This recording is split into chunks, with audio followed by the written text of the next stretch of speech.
Good afternoon or good evening, depending on where you might be. My name is Kevin Michael Grace, and this is the KMG Show for Monday, November the 2nd, 2020. There has been a terrorist attack in Vienna. Apparently, there's at least one person dead. 6 sites were hit simultaneously, but beyond that, I really don't have anything to say. Anthony Burgess once wrote that he could not formulate opinions without data, and that is my position as well. The information that we have is small and fragmentary, so I'll have more to say tomorrow. It is, of course, one day before the American presidential election, the most important election since 1860? That's what they're saying. Let's go to the Drudge report, which is all Biden all the time. USC final, most accurate poll, 2016 shows Biden plus 11. PA final, advantage Joe. Trump, last focus on base, 4% chance of victory or 10% chance. Campaign strands, rally-goers in cold for third time. Wall Street Journal, swing state poll finds no late shift. RNC communications director under Donald votes Joe. Will the loser accept the results? White House on lockdown. Election night party behind non-scalable fence. Barr preps prison guards to head to D.C. for unrest, fears of violence, vote rigging, and confusion. State of 2020, 538 forecast, economist database, Princeton Consortium, real clear, 98 million already voted. Fauci warns of COVID surge, offers blunt assessment of Trump. President threatens to fire. Let's see, and the big headlines, MAGA mania, 2 more rallies to go. Still talking about Hillary emails. Trump legal threats to stop counting. Dems edge Florida in early voting. 77% fear violence. Oh, and the final Rasmussen polls, Biden 51%, Trump 44%. Florida, Biden +4, Michigan, Biden +7. Pennsylvania, Biden +6, North Carolina, Biden +1, Colorado, Biden +8, Indiana even, Texas, Trump +4, Montana, Trump +4. I have to say, there are many reasons, of course, why I want Donald Trump to win, but if he wins tomorrow, this will be, the end of the polling business? Perhaps not the end. I mean, that's the dream, because polls are not political speech, not as the founders of the United States understood it. They are an attempt to manufacture consent. And the polls, and again, if Trump wins tomorrow, the polls will be seen in the last, especially the last month of polling, will be recognized for what the Z-Man and his blog has called a massive psyop, determined to depress Trump voters and keep them away from the polls. But the enthusiasm that we've seen at the Trump rallies, and of course there are many, the number of people that they have signed up suggests that the Trump voters are not going to be kept away from the polls. Will loser of election accept the result? This is from Steve Peoples of Associated Press. It's almost over. By this time next week, and hopefully much sooner, we'll likely know who will occupy the Oval Office for the next 4 years. Next week, huh? The ghosts of 2016 are keeping Democrats on edge, but they are hopeful that voters will make President Donald Trump the first incumbent to lose re-election since George H.W. Bush in 1992. Democrat Joe Biden is running significantly ahead of where Hillary Clinton was in most polls the day before the election. Some Republicans are pointing to a shift on the ground in Florida in particular that portends good news for Trump. The problem for Republicans is that Trump must win Florida and several more battleground states if he's going to have any chance to keep his job. Can Trump pull an inside straight again? Inside straight, huh? Democrats will be the first to tell you it's possible. Yeah, I don't know about that. A few days ago, Nate from 538 was suggesting, I don't know, a little ambiguity in the Biden slide, which led to a hilarious outbreak of cope with dozens or hundreds of messages. Please, Nate, help me, help me. Please save the day, Nate. But Nate doesn't get to decide who wins. Let's go. Okay. Okay, so violence. There could be violence, I suppose. A unscalable fence is being erected around the White House. And I'll mention, as I did last Friday, that a couple of months ago, there was an attempt, a very serious attempt to storm the White House. But the news media didn't think that was particularly newsworthy. This is from Jim Hoft at Gateway Pundit. Numerous radical revolutionaries are plotting a violent takeover of Washington, D.C. and several cities following the presidential election on Tuesday. Win or lose, the communists are going to rip this country apart starting Tuesday. Be warned, be prepared. On Friday, journalist Millie Weaver posted video of leftist groups, including Black Lives Matter, being led by Lisa Fithian, and including federal employees plotting their mass chaos in the nation's capital next week. Fithian is heard in the video telling her minions to support their cohorts with guns, who are plotting to take over federal buildings. Yes, and there's a video here of made by a woman with very long blonde hair.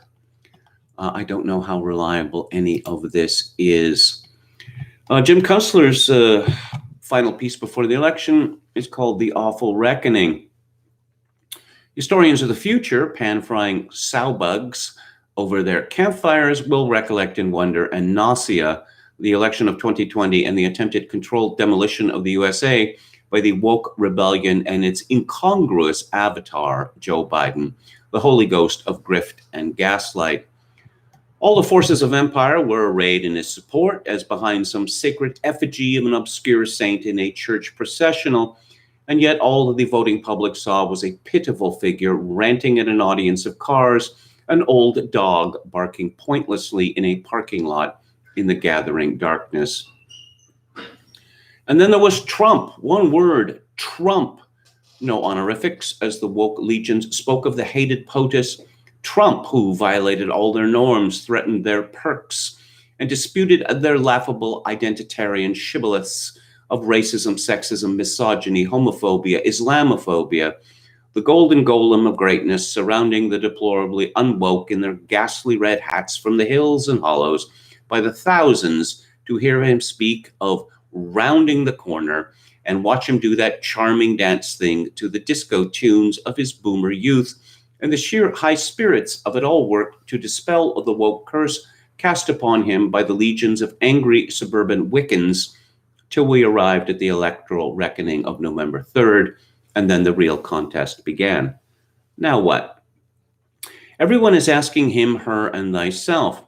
Why should anyone believe the polls, given the craven corruption of all other news media branches? And polling is one of them, of course. The Biden family's overseas business capers still smolder in the background, though, like a root fire in the piney woods, waiting to burst back into flame. Turns out the Chinese company the Bidens were courting as partners, CEFC China Energy, could not have been more obviously agents of the Chinese Communist Party's intel apparatus. Even Hunter knew that, as his deal to build a natural gas terminal in Louisiana with CEFC unraveled late in 2017.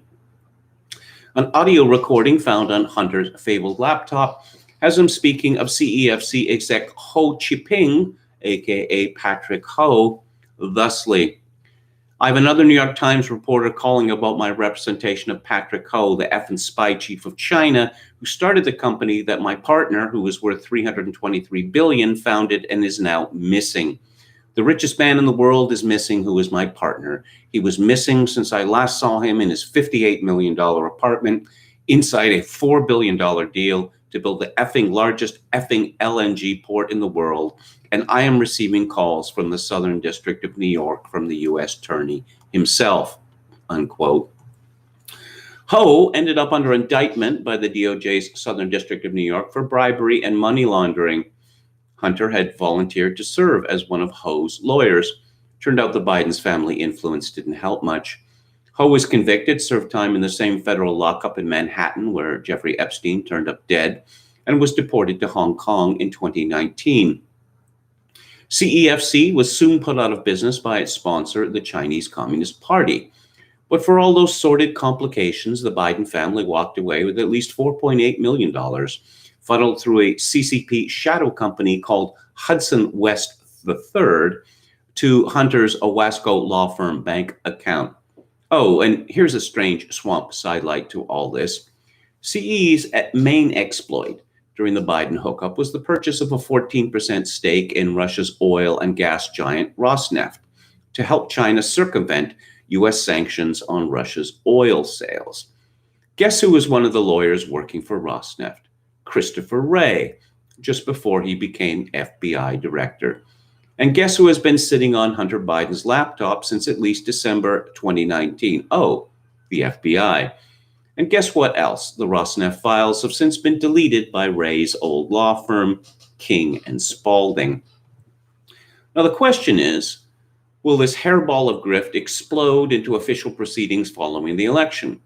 We're informed that the DOJ opened a money laundering investigation on Hunter Biden a year ago when allegations arose over his $85,000 a month job on the board of directors of Ukraine's Burisma natural gas company, which plum no-show gig ran from 2014 to 2019, netting Hunter millions.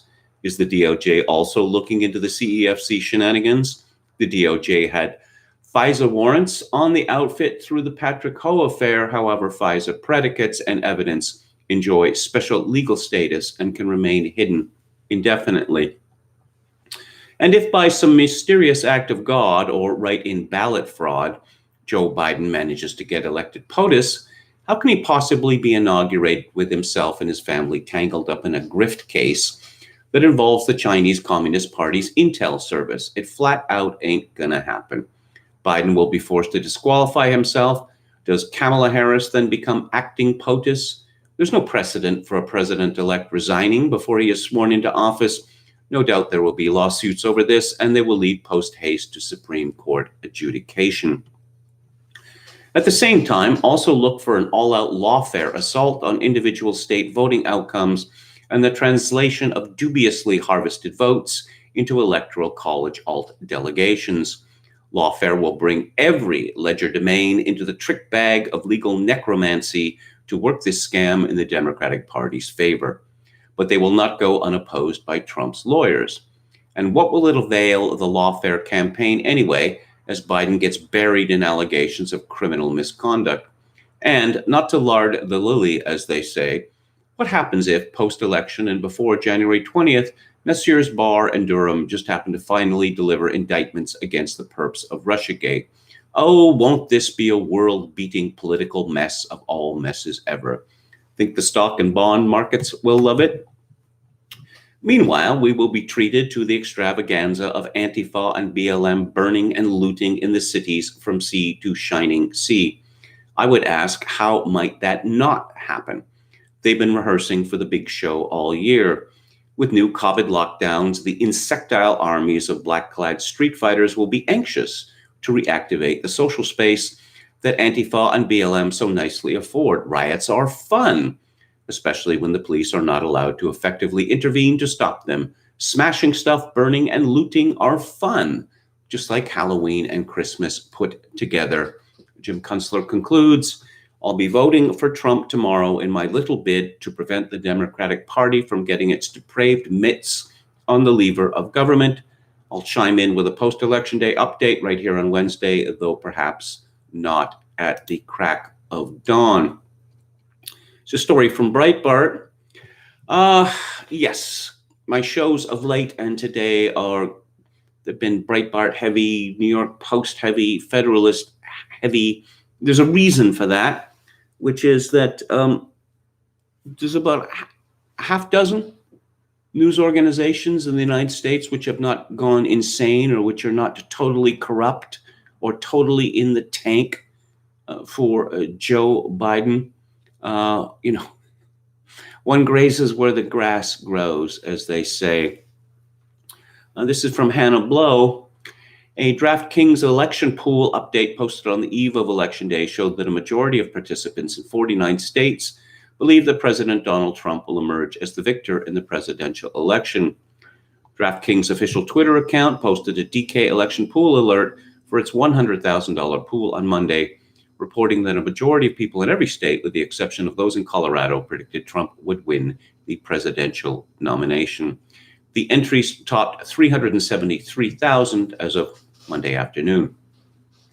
Democratic panic appears to be the emerging theme as the election draws closer, with progressives sounding the alarm over former Veep Joe Biden's prospect in Minnesota, which has not flipped red in 48 years, as well as his status in battleground Pennsylvania, where Trump has attracted tens of thousands of enthusiastic supporters over the last few days.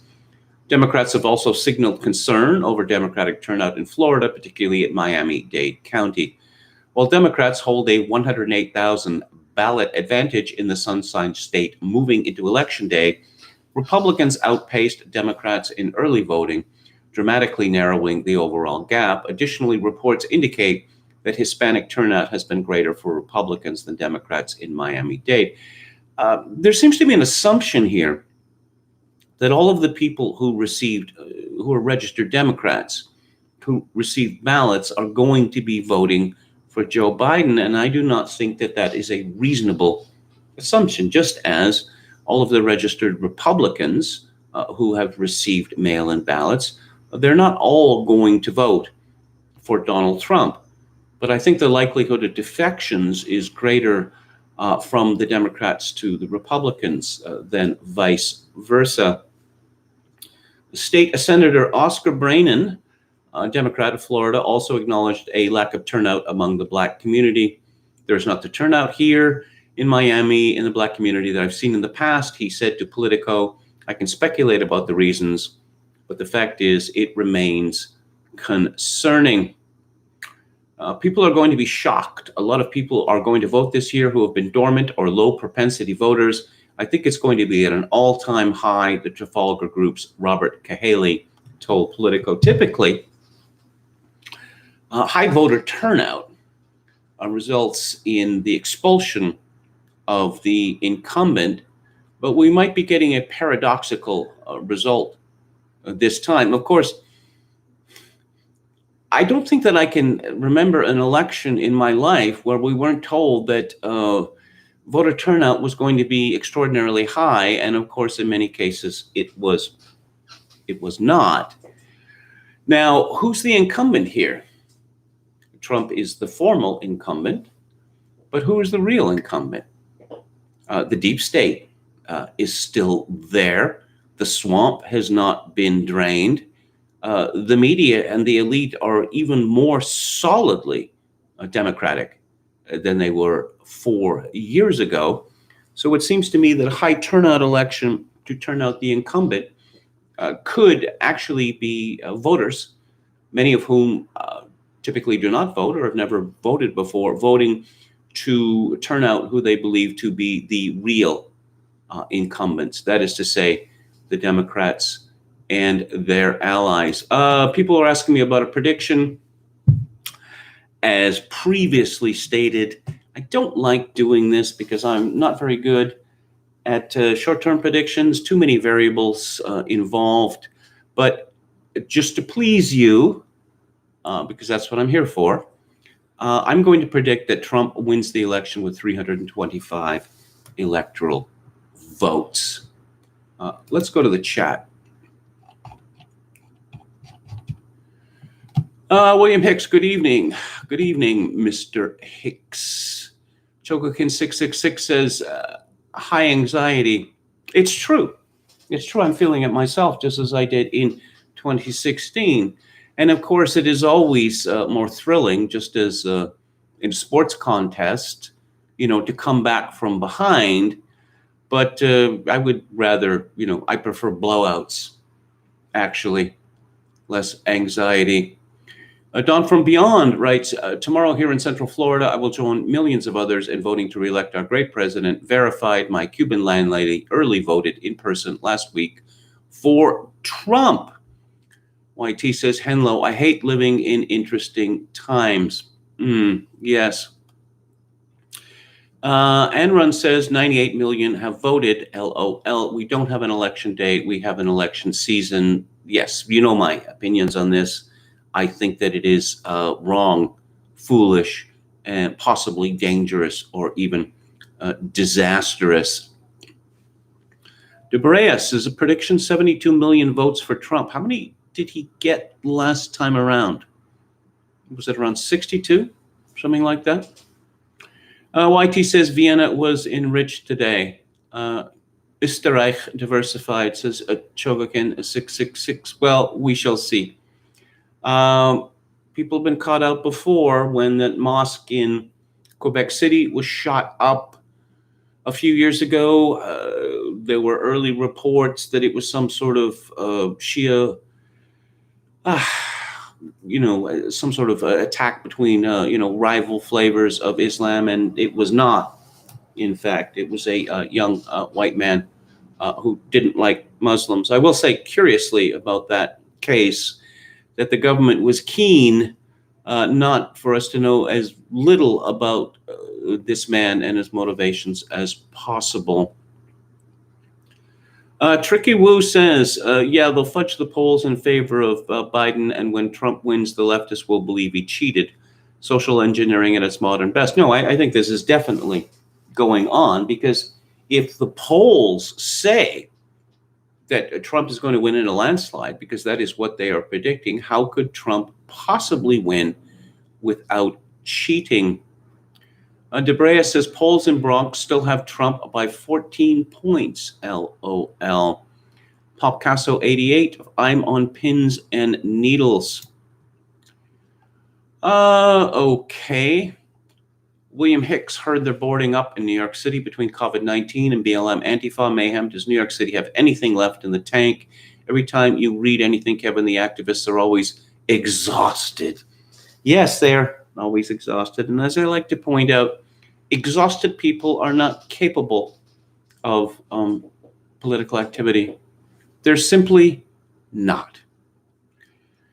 Big beautiful fence, says Chogokin 666. Well, even my old friend Peter Brimlow, who's been a black pillar on this, was pointing out the other day that 400 new miles of fence are now up. McChuck the Buck Norris says a lot of blue-collar Canadians hate Trump for some reason. I don't know that a lot of blue-collar Canadians hate Trump for some reason. You don't hear much from blue-collar Canadians from the media. You certainly don't.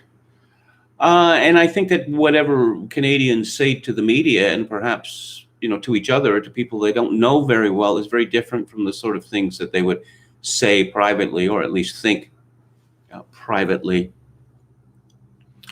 Debrea says, LOL tomorrow, Trump National Day. Well, yes. And the day after that may be National Guard Day. So what are the odds that they're an electoral tie, says Yo Mama? That is how the fourth season of Veep ended up, with various people screaming, how is it possible to have a system where there would be a tie? Season 4 of Veep was the last season I watched, because it was the last season that Armando Iannucci was in charge.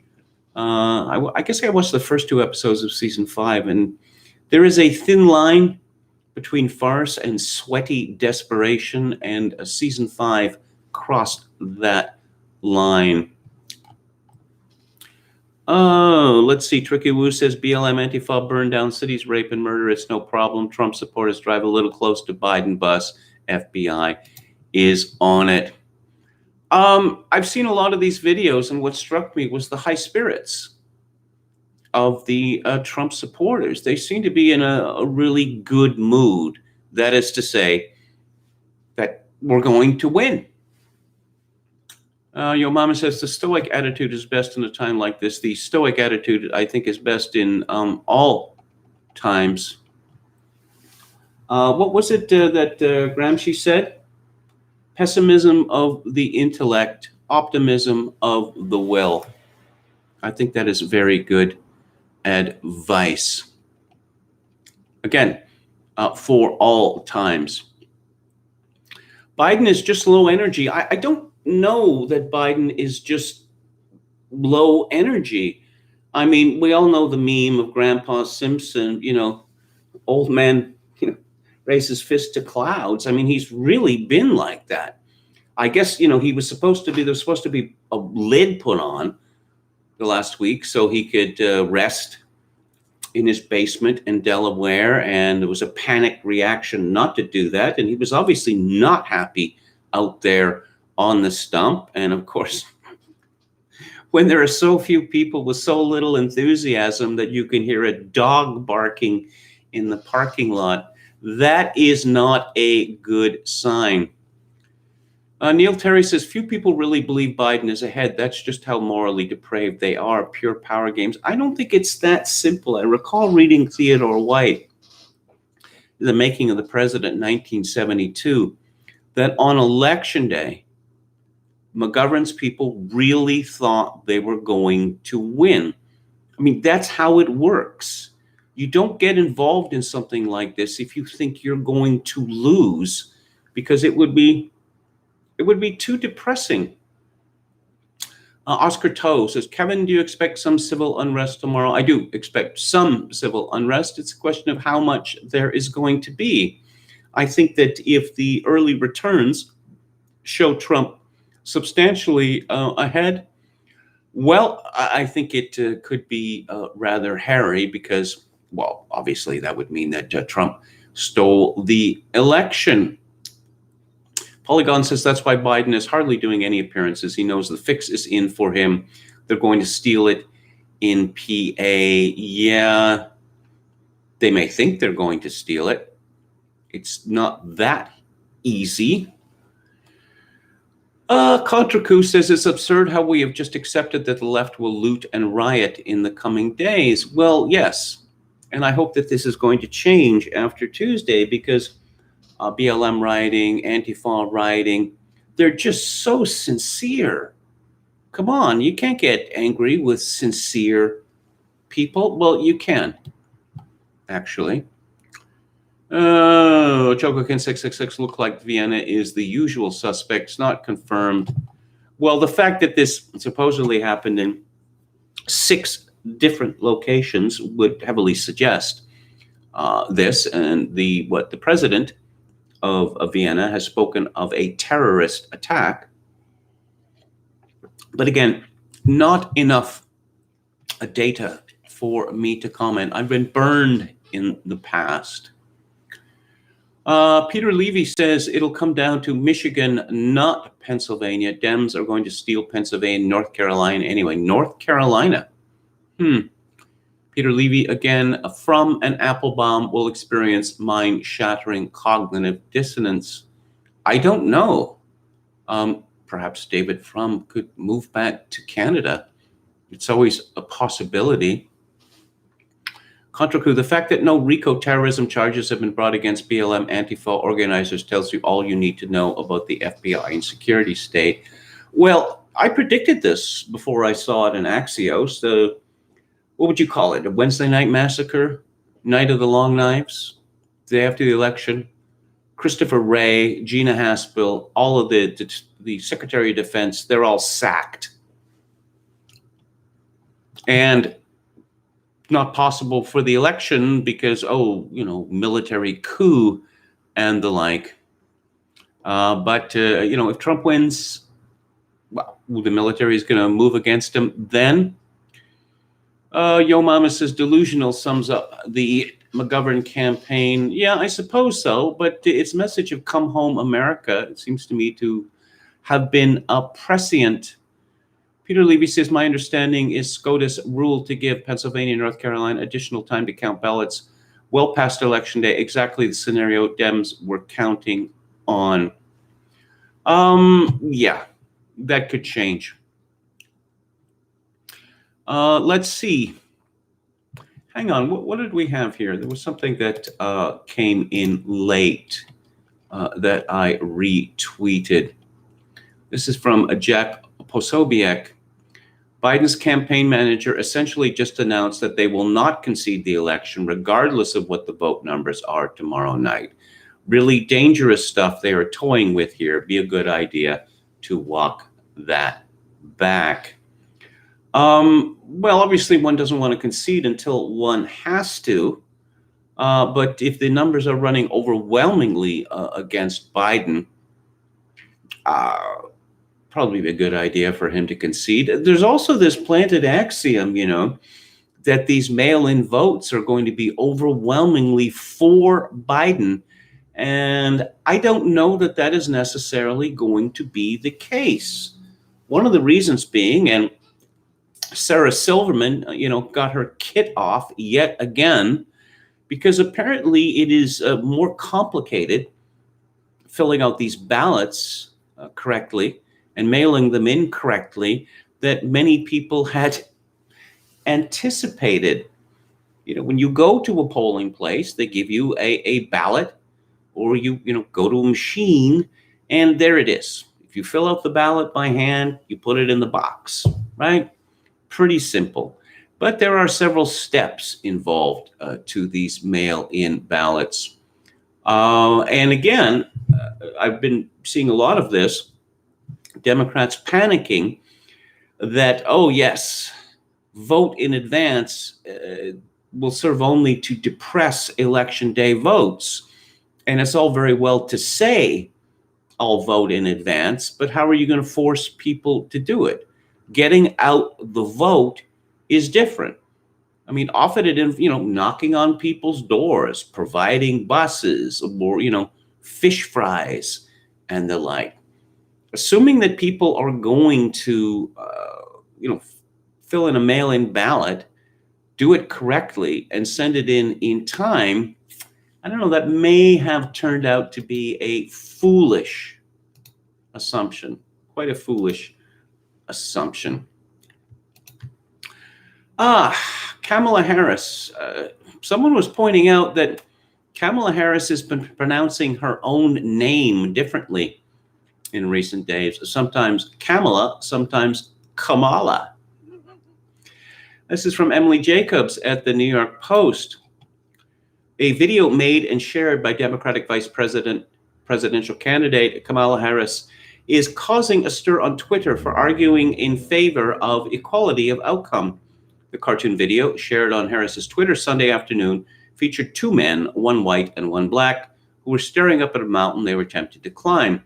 Both men were given the same length rope. The problem, however, is that the white man is standing by the end of his rope, while the black man is at the bottom of a cliff and unable to reach his rope. California senator narrates the video, in which she begins by saying, "So there's a big difference between equality and equity. I warned you about this. Whenever you hear that word equity, something wicked is being proposed. Equality suggests, everyone should get the same amount. The problem is that not everybody's starting out from the same place. So if we're all getting the same amount, but you started out back there and I started out over here, we could get the same amount, but you're still going to be that far back behind me," she said, as the white man climbed the mountain while the black man watched from below. As Harris continues, the ground in the video begins to rise up, allowing the black man to reach the rope and for both men to reach the mountain summit. "It's about giving people the resources and support they need so everyone can be on equal footing and then compete on equal footing. Equitable treatment means we all end up at the same place," she said as the video ended. Yes. And many people had the same comment on this. Of course, what's hilarious about this video is, let's pretend that affirmative action doesn't exist. Let's further pretend that affirmative action hasn't existed for decades. Oh, you want to talk about school funding? Well, black school districts, they get more funding than white school districts. Heavily black cities in the United States, they get a lot more money typically than white school districts in order to make up for the legacy of Jim Crow and slavery. Slavery ended in 1865 and Jim Crow ended circa 1965, which was 55 years ago. That's almost 3 generations, but apparently it is never enough. From Neil Monroe at Breitbart, Kamala Harris promised Sunday to reduce detention space for migrants as she asked an illegal immigrant activist to help Joe Biden win the election. And there's a picture of her wearing her tight pants and wearing running shoes. They don't look like Chucks. They look like something else. With that inane look on her face, doubtless she is cackling. Seriously, she looks like she's wired on cocaine or Ritalin or something like that. Undocumented, I can't vote. What can we do during this election to help make sure that we get you elected? Asked Astrid Silva, who was brought into the United States as a child by her illegal migrant parents. You can tell people who can vote what life is like for you now and what life can be like, Harris said. We're committed to shutting down private detention centers and ending policies that have been separating children from their parents at the border. Harris's comments may be a coded message to would-be illegal migrants and their supportive legal immigrant relatives. Yeah, well, that's not really a surprise, is it? Andrew Sullivan commented, equitable treatment means we all end up in the same place. That's equality of outcomes enforced by the government. They used to call that communism. Before anyone starts carrying on about equality of opportunity, there is no such thing as equality of opportunity. Only a totalitarian state could even pretend to bring about equality of opportunity. I'll give you an example. I talked about this before months ago. Let's look at South Bend, Indiana, which has a black population of something like 20%. Let's look at Pete Buttigieg, whose parents are both university professors at Notre Dame. So Pete Buttigieg grows up with well-off parents who are interested in knowledge. Doubtless there are many books in the house, doubtless many conversations at the breakfast table, dinner table. And there's also the question of IQ, of course, that Pete Buttigieg is likely to have, I don't know, an IQ advantage of, say, 40 points over people who live in the inner city in South Bend, Indiana. So how is this equality of opportunity to be brought about? Are all of the books going to be removed from the Buttigieg home? Are his parents going to be forbidden to speak to him, to read to him? Maybe little Pete Buttigieg could have been knocked heavily on the head with a heavy object or part of his brain removed. No, equality of opportunity is it's a myth. It never exists. And it's a foolish thing to even discuss. Bill Kristol weighed in yesterday. The last Sunday morning of the campaign, Joe Biden worships at his local church, ignores protesters who tell him to repent for your soul and repent for Beau's soul. Beau Biden is buried in the church cemetery.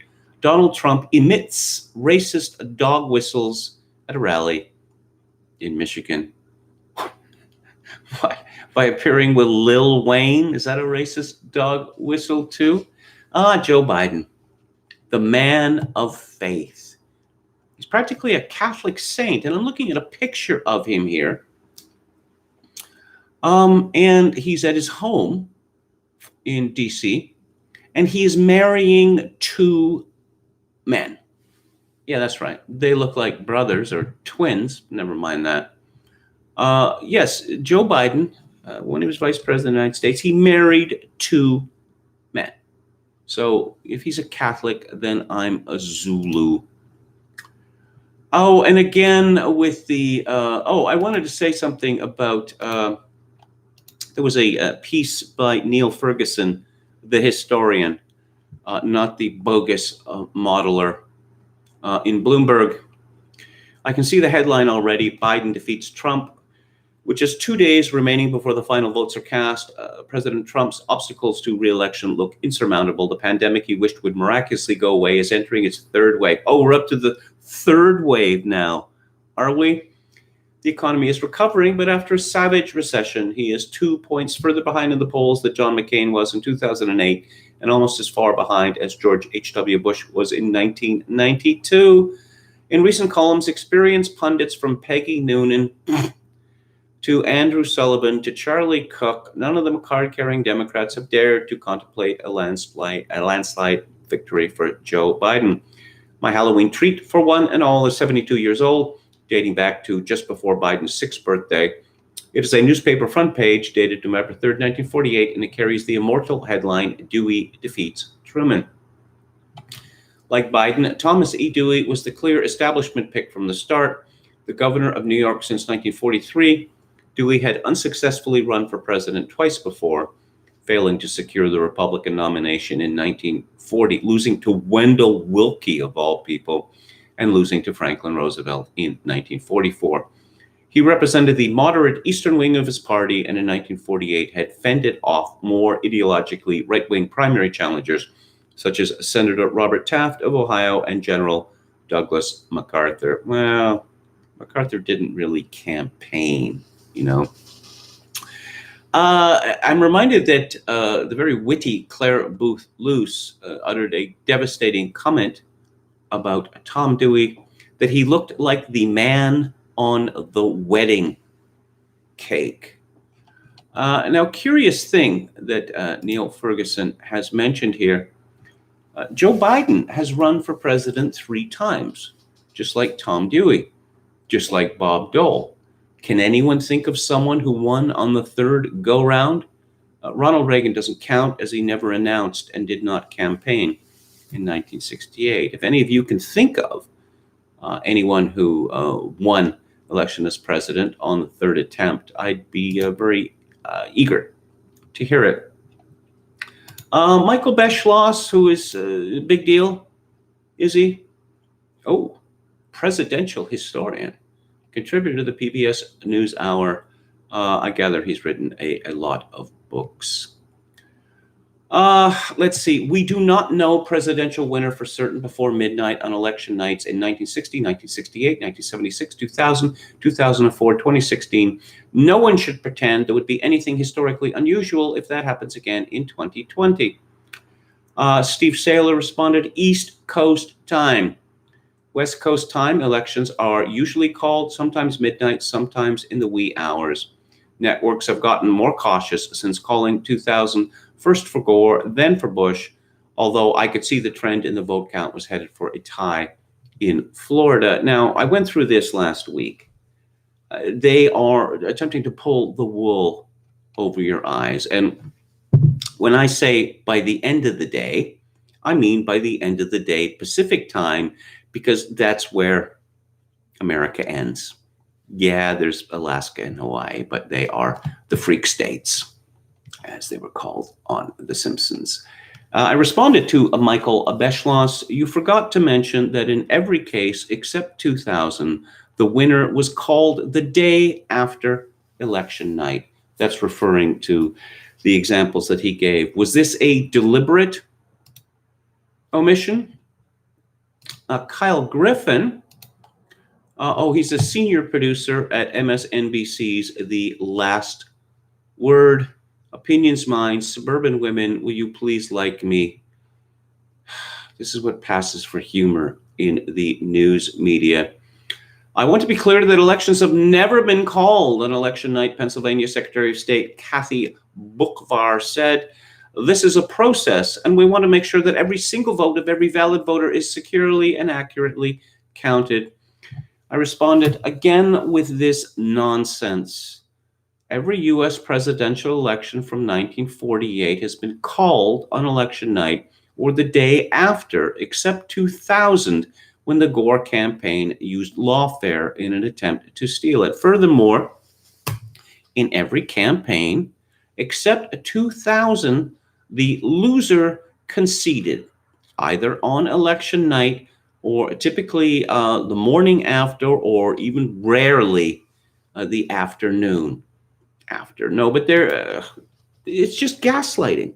It's just pure gas. Oh, no one knows who won the election for weeks afterwards. Absolute nonsense.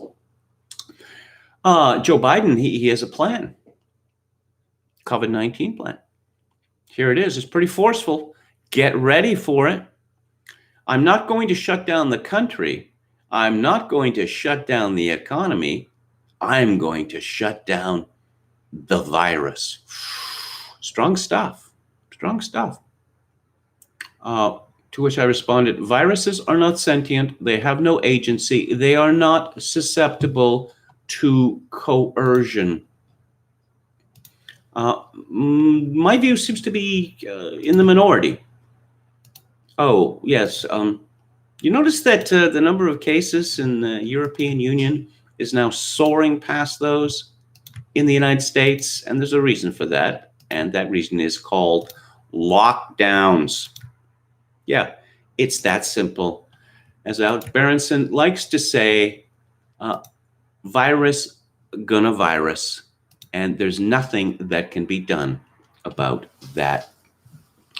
Again, from Breitbart, this is from Susan Berry. Pennsylvania officials are warning that the processing of thousands of mail-in ballots, in addition to votes at the polls and absentee ballots, could take several days. And of course, the longer it is from the time the polls close to the time that the votes are actually finally counted, the greater the chance of fraud. On Wednesday night, a press release from the commissioners of Cumberland County stated the counting of ballots will begin the day after Election Day. What? To ensure both votes cast at the polls and mail-in and absentee ballots are properly counted. They're not going to count votes on Election Day? Is that how worried they are of Trump winning? This action fully complies with state law, the release noted, due to available resources and the COVID-19 pandemic. This will allow the country to give equal weight to in-person and mail-in and absentee ballots. There's always been absentee ballots. There's always been military ballots. You count the ballots that you have, and then you count the other ballots. That's the way that it has always worked. Ooh, but that's unfair. It was never thought to be unfair previously. If all the ballots are going to be counted, what difference does it make in which order they are counted, unless you have fraud in mind? This is from the New York Post by Natalie Musamichi. Businesses nationwide are fortifying themselves for Election Day riots. Shops in San Francisco, Beverly Hills, Washington, D.C., Atlantic City, Chicago, Boston, Indianapolis, and Denver have already boarded up their storefronts ahead of Tuesday's U.S. presidential election. In recent days, many businesses in New York City boarded up to gird against potential civil unrest. Businesses across the country were not taking any chances following the nationwide protests and widespread looting that occurred following the May 25th police custody death of George Floyd in Minneapolis. In Washington, D.C., not far from the White House, eateries, shops, pharmacies, and clothing stores have already put up plywood over their glass storefronts.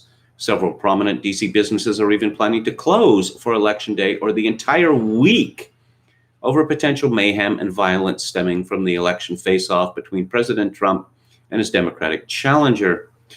The downtown D.C. office for mortgage giant Fannie Mae told the magazine that it will close for all of this week out of an abundance of caution to be prepared for any potential disruptions associated with the election.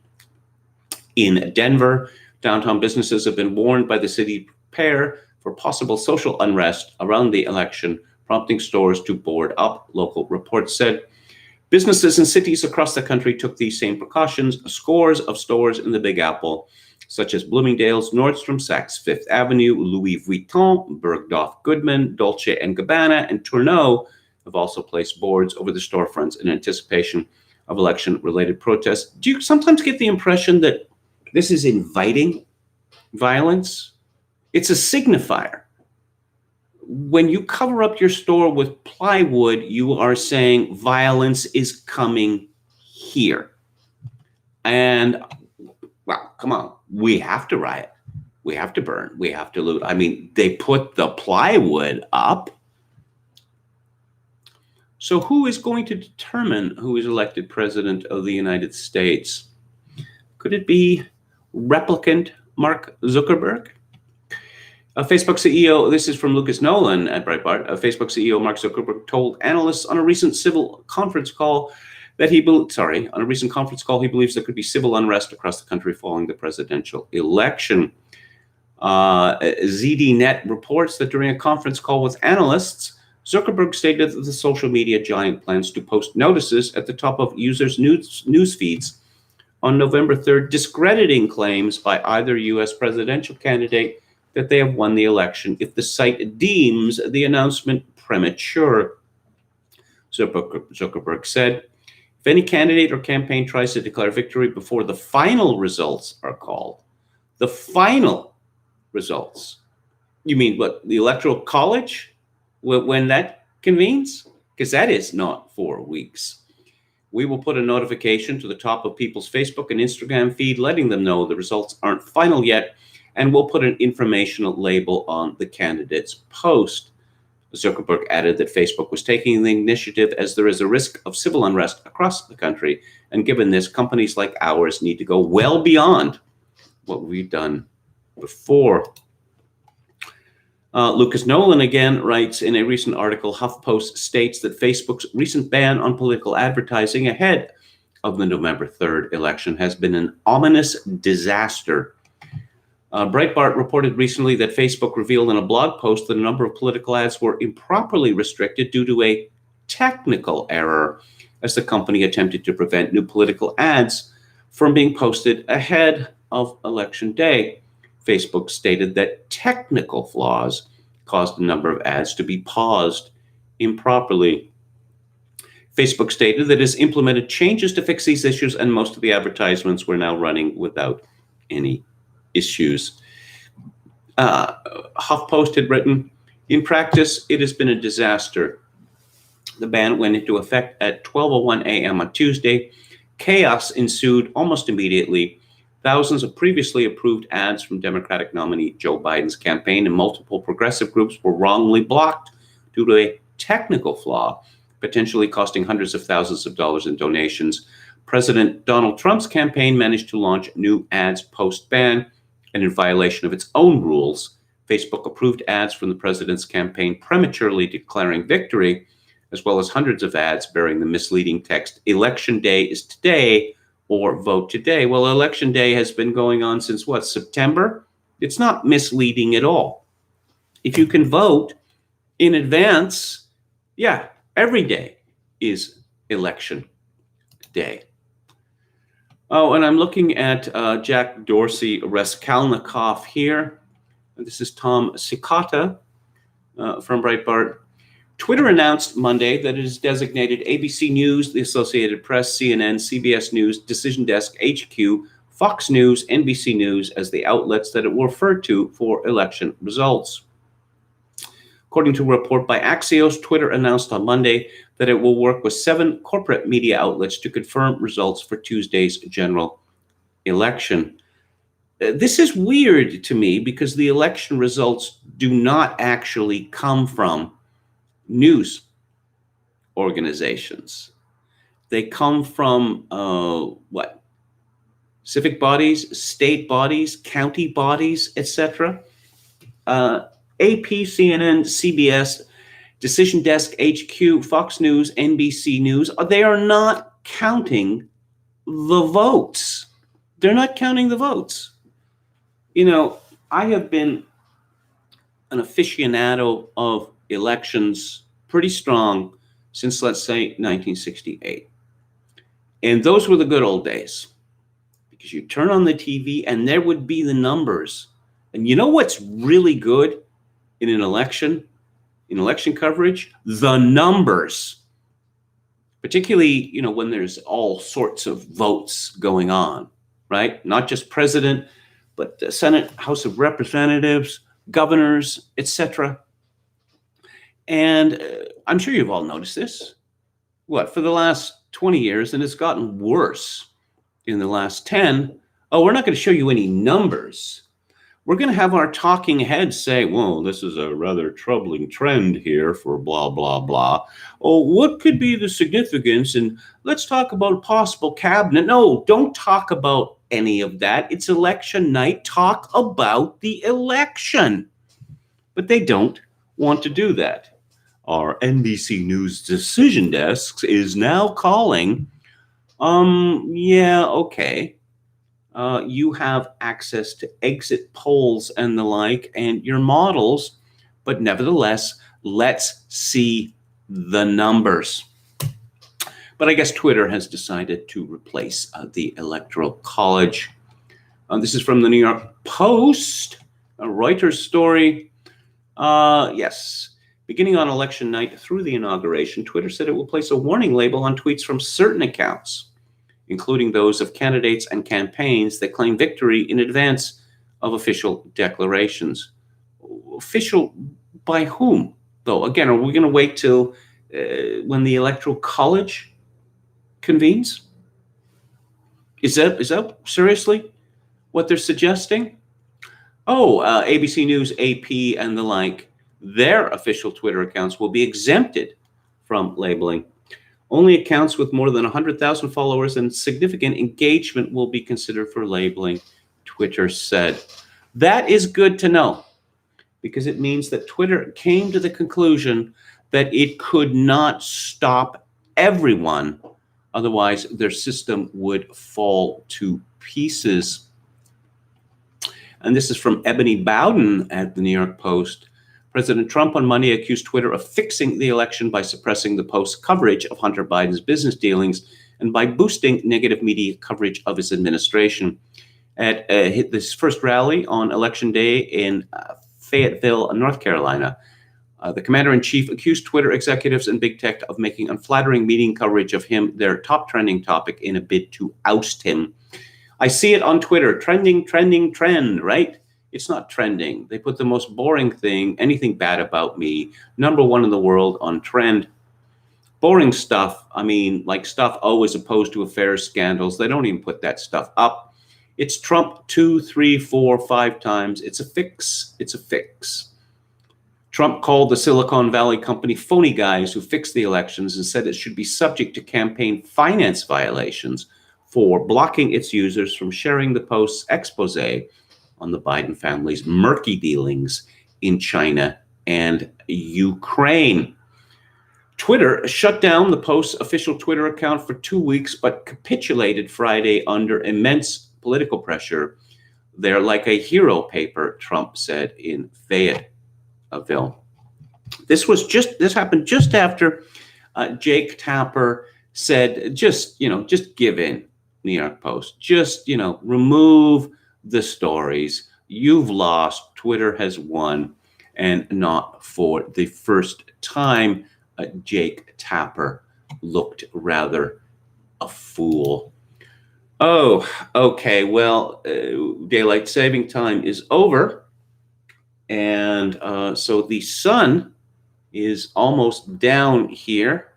And you can see it looks rather strange. If you just bear with me here, I'm going to add some more light, which may or may not improve the situation.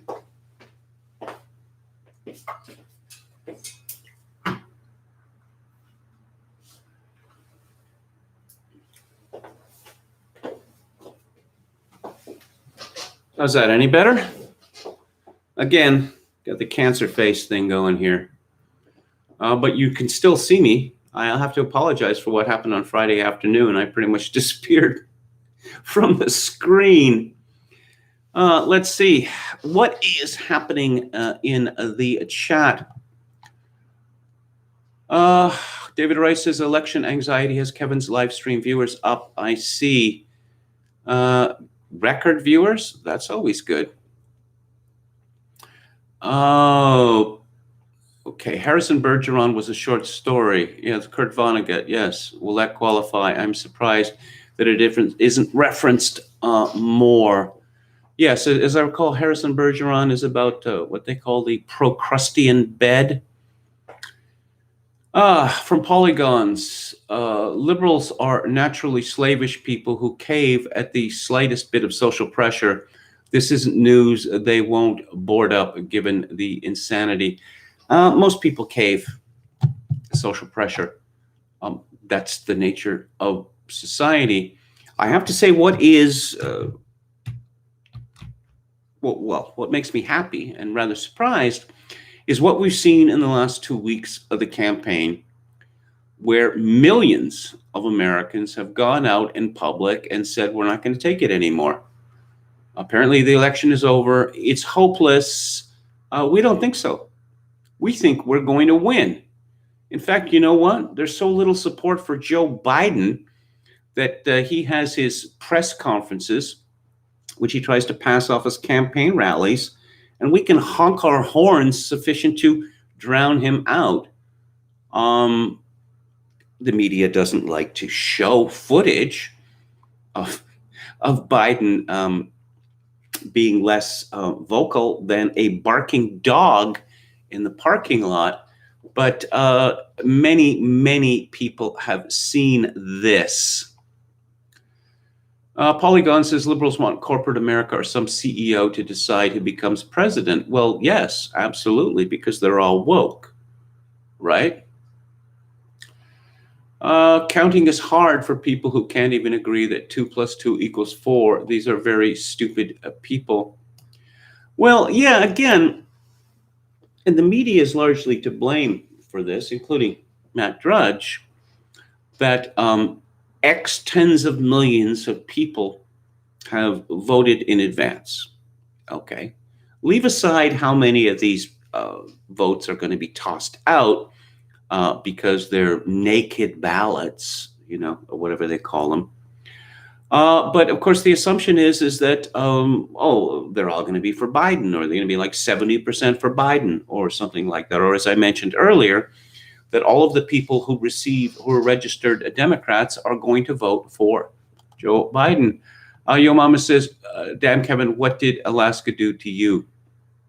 LOL. No, nothing. I've got nothing against Alaska, but it's not contiguous, is it?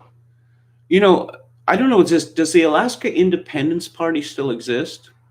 Because Wally Hickel was elected governor at the head of the Alaska Independence Party, so why isn't Alaska independent?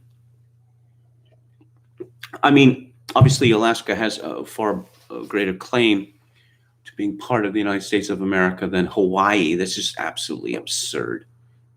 Hawaii's in the middle of the Pacific Ocean. It's not American. It is overwhelmingly Chinese, Japanese, and Native Hawaiian. It has absolutely nothing in common with the United States. Alaska was sold to the United States by Russia in 1867 for $7.1 million. Seward's Folly, they call it. But of course, Alaska was explored and developed by Americans. The only reason that Hawaii is a state is because the Democrats, 1959, said we're only going to admit Alaska if you make Hawaii a state as well. So the two senators for each state would cancel each other out. And this was a very bad decision, not least of which is because of Barack Obama and Mazie Hirono. Once, twice, 3 times a loser, says William Hicks. Good one. Peter Levy says, I'm optimistic because I don't think the media has anyone but the most dedicated Democrats fully captivated. I think independents, while not as skeptical of the press as conservatives, aren't as easily programmed and mobilized towards Democratic ends. They won't swallow the riots or Trump's fault pill too readily. Yes, you notice that the media and the elite has been pushing this, not only as COVID-19 Trump's fault. Okay, prove it. Oh, he's responsible for all these deaths. How? How is he responsible? How is he responsible for even a single death, unlike, say, the Love Gov, Cuomo? But now they're saying that Trump presided over the riots. Oh, he could have done something differently? Because he threatened to send federal troops in there, and the elite howled like scalded cats. Okay, who else is here? All right. Let's see. David Wright says election. Okay, we talked about the numbers already. Donald Robertson says Alaska isn't even contiguous within itself. Alaska is where American Orthodoxy was born. St. Herman. Yes, I'm well aware. That's from Yo Mama. As soon as the podcast is over, I'm grilling beef ball tip. Wish you were all here. That sounds delicious. Hauper says, let's abolish standard time. I never got around to talking about this. I know Peter Hitchens has a bee in his bonnet about this. But of course, they're talking in Britain of switching Britain to Berlin time. And Berlin is quite some distance from Britain. I'll just say briefly that I've always liked daylight saving time because the nights are longer. Now, people like Peter Hitchens will say that, the day is as long as it is, and that's true. That's absolutely true, but I like the white nights, as Dostoevsky called them. When I was living in Edmonton, it was staying light in summer, I don't know, almost to midnight, which I find very romantic and very exciting. Of course, when it gets switched back, as it did yesterday, suddenly the gloom is on top of one. The older I get, the more this affects me. That is to say, the lack of sunlight in the evening. Now, it could be argued quite reasonably that, yes, you becoming old really has nothing to do with how time should be regulated. And it's true enough. I remember living in Edmonton and the sun coming up at 9 o'clock in the morning with these leaden skies. Ugh, that was grim. Hey, maybe they could have kept daylight saving so the sun wouldn't come up till 10 o'clock in the morning. Okay, I love winter, but hate it when it's dark at 4 p.m., says Polygons. Yeah. The older I get, the more I have a sense of foreboding when fall comes, said David Wright. Yes, again, this is one of the things that happens to old people. Thomas Henderson says there's no truth in Pravda and no news in Izvestia. Chokakin 666, the hour of puce is upon us. Just so. YT says it's getting dark in Arizona right now, about 20 minutes before the East Coast. Also, we don't have daylight saving time. Doesn't that screw up, like, when your TV shows are on? I'm just assuming that people on this chat still watch TV. I know that that's considered to be quite gauche now to watch TV, particularly network TV. All right. Trump vows election night legal challenges in key swing states. This is from Kenneth Garger at the New York Post. Trump on Sunday said that his campaign will bring election night legal challenges to key swing states that were granted mail-in ballot extensions. We're going to go in the night of, as soon as the election is over, we're going to go in with our lawyers, Trump told reporters in North Carolina before his third rally of the day. The president blasted recent Supreme Court decisions that led to mail-in ballot extensions in certain states, including Pennsylvania and North Carolina. Pennsylvania was granted a 3-day extension, while ballots in the Tar Heel state will be counted if they arrive by November the 12th. In order for the ballots to count, they must be postmarked before Election Day. Well, they're really assuming a really inefficient USPS. When I was a reporter, particularly when I was an editor, I always thought dimly of this practice of, say, when you're writing a piece about the province of Quebec, and you think there's too many Quebecs in this piece. So you make the obligatory reference to La Belle Province. Of course, Canadians have an advantage in that regard, in that we have only 10 provinces, whereas there are 50 American states. And it must be the case that Americans reading stories such as this, while ballots in the Tar Heel state, what the hell is that? It's just the assumption is that everyone knows what the Tar Heel state means. Or just what, New Hampshire, the Granite State? The Granite State? What? Why am I supposed to know this? There's 50 of them, and they all have nicknames. Stephen Nelson at the New York Post, how 2020 races will be called and why winners may not be announced Tuesday night. Winners can be announced whenever. There is a distinction between the assumption that the person who is well ahead, who appears to have locked up enough states to have a majority of electoral votes, is the winner. That is different from formal declarations of the states and the convening of the Electoral College. Everybody knows this, or at least knew it for 2020. I think that everyone knows it now, only the media is telling us, no, forget everything you've ever known about elections. This year is different. Well, how is it different? Oh, COVID-19. Oh, COVID-19. Oh, it's the novel coronavirus. So this must be a novel presidential election. President Trump's upset win over Hillary Clinton was clear around midnight on Election Day 2016 as drunk college students climbed trees and sang Sweet Caroline outside the White House. Did that happen? I just recall all of these young women bawling their eyes out or screaming in rage. But this year, with businesses in DC, New York, and elsewhere boarding up and expecting riots, results may be unknown for days. News organizations that typically declare winners with limited official results are urging patience due to the counting of millions of mail-in ballots amid the COVID-19 pandemic. Well, you mean these same news organizations, which are all in the tank for Joe Biden?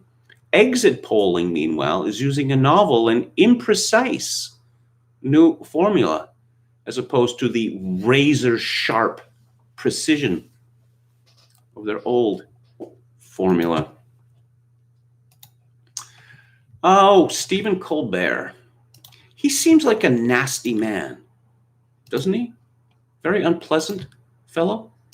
He certainly has, to me, for all his phony bonhomie. Again from Breitbart, from Ben Q. Stephen Colbert's Showtime series, You Have to Be an Effing Idiot to Vote Donald Trump.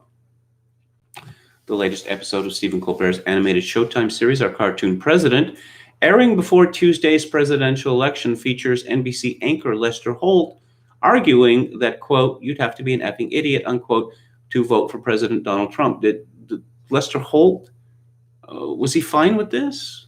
Because I would have thought that he wouldn't be fine with this. The episode, titled Closing Arguments, involves a satirical look at the Trump and Biden campaigns, with Trump declaring that his victory depends on winning the votes of, quote, poor and rich racists, unquote. Again, have you ever seen a Republican politician or a Democratic politician, a white person, more comfortable with black people than Donald Trump has been? He invited Kanye West to the White House. I would not invite Kanye West into my house because Kanye West is deranged, and I would be quite worried about what he would do. But as I say, Trump seems to genuinely like black people, but the media pretends that that's not true. It's Election Day Eve, and Americans will finally decide whether Joe Biden ascends to the White House or Donald Trump beats a referendum on his first term. Good night and go vote. Are we off the air? I hate that I can only say go vote. Biden has his problems, but you'd have to be an effing idiot to vote for Donald Trump. The show's creator, Stephen Colbert, has long used the series to lampoon the president and promote his left-wing anti-Trump politics. However, Colbert also makes no secret of his views. During his nightly routines earlier this year, the CBS host called Donald Trump a monster over his handling of the Chinese coronavirus pandemic. Oh, yes, Saturday Night Live is back on the air, and Colin Jost reveals that he is now married to Scarlett Johansson. John Mulaney hosts for the fourth time. This is Brian Marks for the Daily Mail. I used to think that John Mulaney was a very funny young man. I've heard stand-up routines. He did this bit about when he was a teenager. He and this friend of his, they used to go into restaurants and they'd play What's New Pussycat by Tom Jones over and over and over again, back when you can do that, just to get a rise out of people. It's exceedingly funny. John Mulaney, he had a sitcom that premiered, what was it, like 3 years ago or something like that? And I was interested to see it. And I watched it, and my reaction was,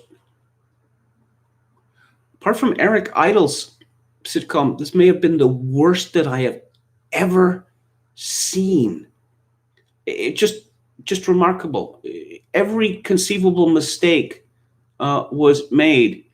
John Mulaney, who was a writer for SNL for years, I guess him and Bill Hader wrote the Stefan bits, which were hilariously funny.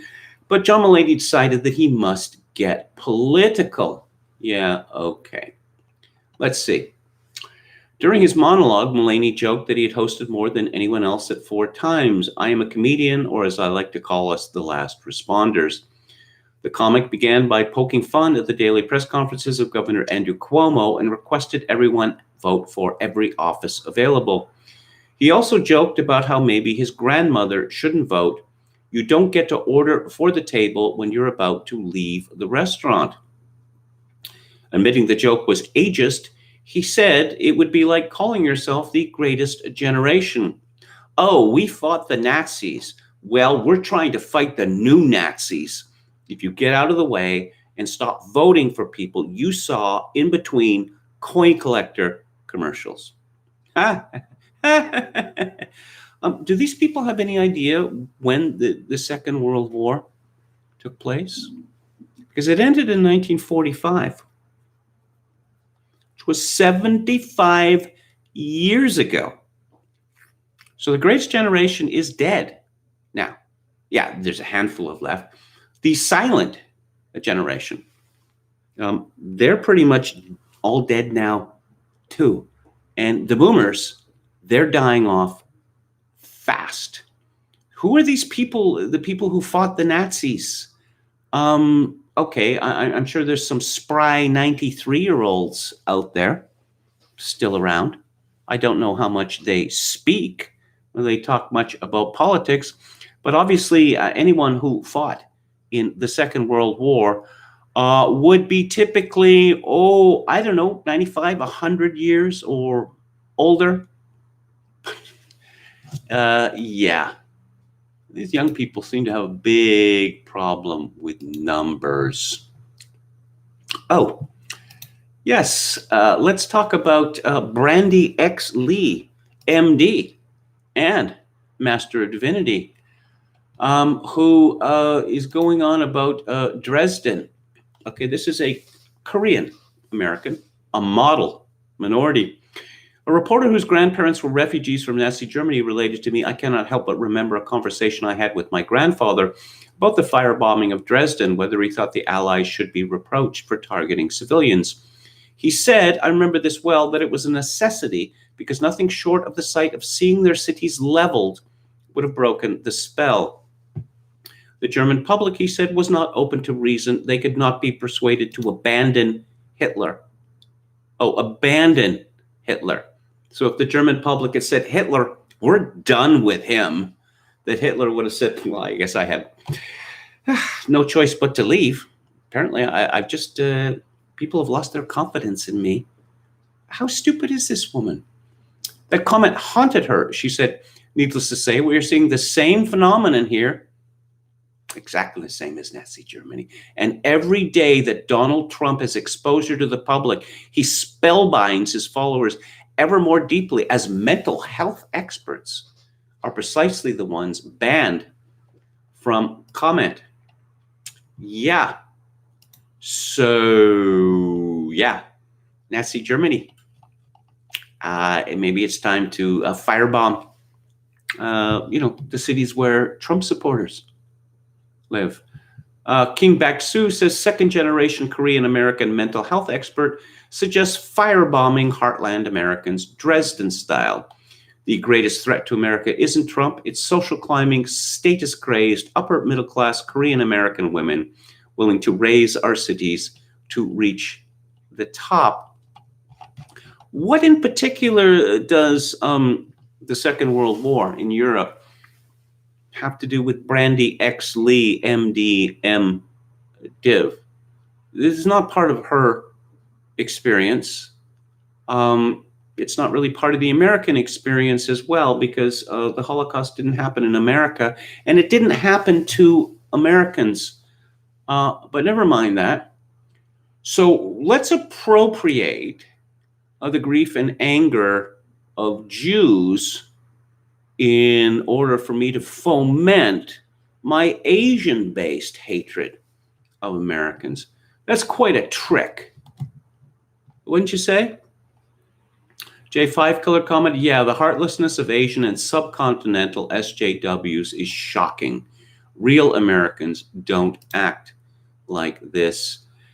Sonny Hostin of Breitbart, yeah, bigots and racists. Yeah, we get it.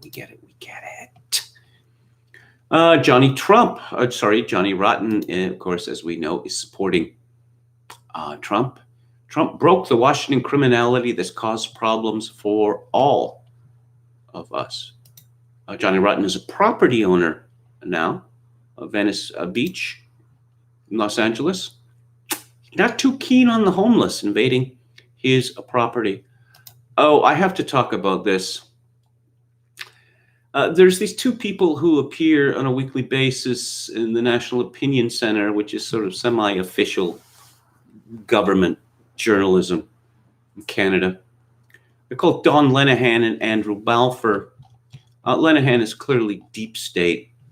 He's a senior associate at the Institute on Governance and an intellectually recognized expert on public engagement, governance, and policy development. Andrew Balfour is a managing partner at Rubicon Strategy in Ottawa. In other words, he's a PR spiv. Tyrants are a constant in history. I wonder where you're going with this. And Donald Trump has earned a place among them.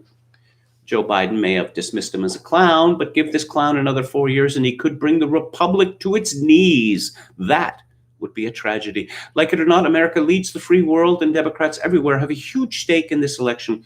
But if Trump is a tyrant, he's not the sort whose power grows from the barrel of a gun, to quote Mao. Well, where does it grow from then? Trump's special political talents lie in pandering and persuading. Aren't politicians supposed to be good at persuading? And politicians have pandered, for a very long time. And what is the welfare state but pandering on a vast economic scale? And for that, he relies on a trademark blend of disinformation, whatever that means, and shamelessness. We see it as rallies. Democracies are supposed to resist this kind of politics. Ideally, decision-making is a result of public debate where ideas are aired and tested against each other and the facts. Knock it off. What was this? Are we talking about the Greek polis? Are we talking about town hall meetings in Vermont? Are we talking about the Lincoln-Douglas debates? But the information age poses a new challenge. Evidence is so often abundant that people no longer know who to trust or believe. Trump's capitalized on this brilliantly. If disinformation is the art of creating uncertainty, he wields it like a club. Accuse him of assault and he plays the victim. Call him a racist and he compares himself to Lincoln. Plot a hurricane path he dislikes and he redraws the map. Says the virus is out of control and he declares the corner has been turned. That is the sound of the second shoe dropping. Trump's shamelessness, his willingness to make the most outrageous claims without apology or qualification and then double or triple down is simply breathtaking. You mean peaceful protests, peaceful protests, peaceful protests? For much of his first year in office, people were not only slack-jawed, but speechless. No, they weren't. No, they weren't. They were howling for his blood even before he was inaugurated. Jeet Heer, or Heat Jeer, whatever that clown's name is, actually wrote in the New Republic, back in December of 2016, reasons why Trump should be impeached. You can only impeach people for things that they have done in office, and he wasn't in office yet. Oh, let's see. Ooh, James Madison. Ooh, Alexis de Tocqueville. Yeah, okay. Yeah, got to work those in. But this gets even better. This fellow, Don Lenihan, he really went spare here. This is what he tweeted today. When the pandemic is over and the final death toll is known, 400,000, 500,000, historians will find Trump responsible for many, many of these deaths. His leadership will fairly be compared to Stalin's during the famine in Ukraine and Mao's during the Cultural Revolution. In any kind of civilized society, this fellow would be expelled from it. Oh, his leadership compared to Stalin's during the famine in the Ukraine.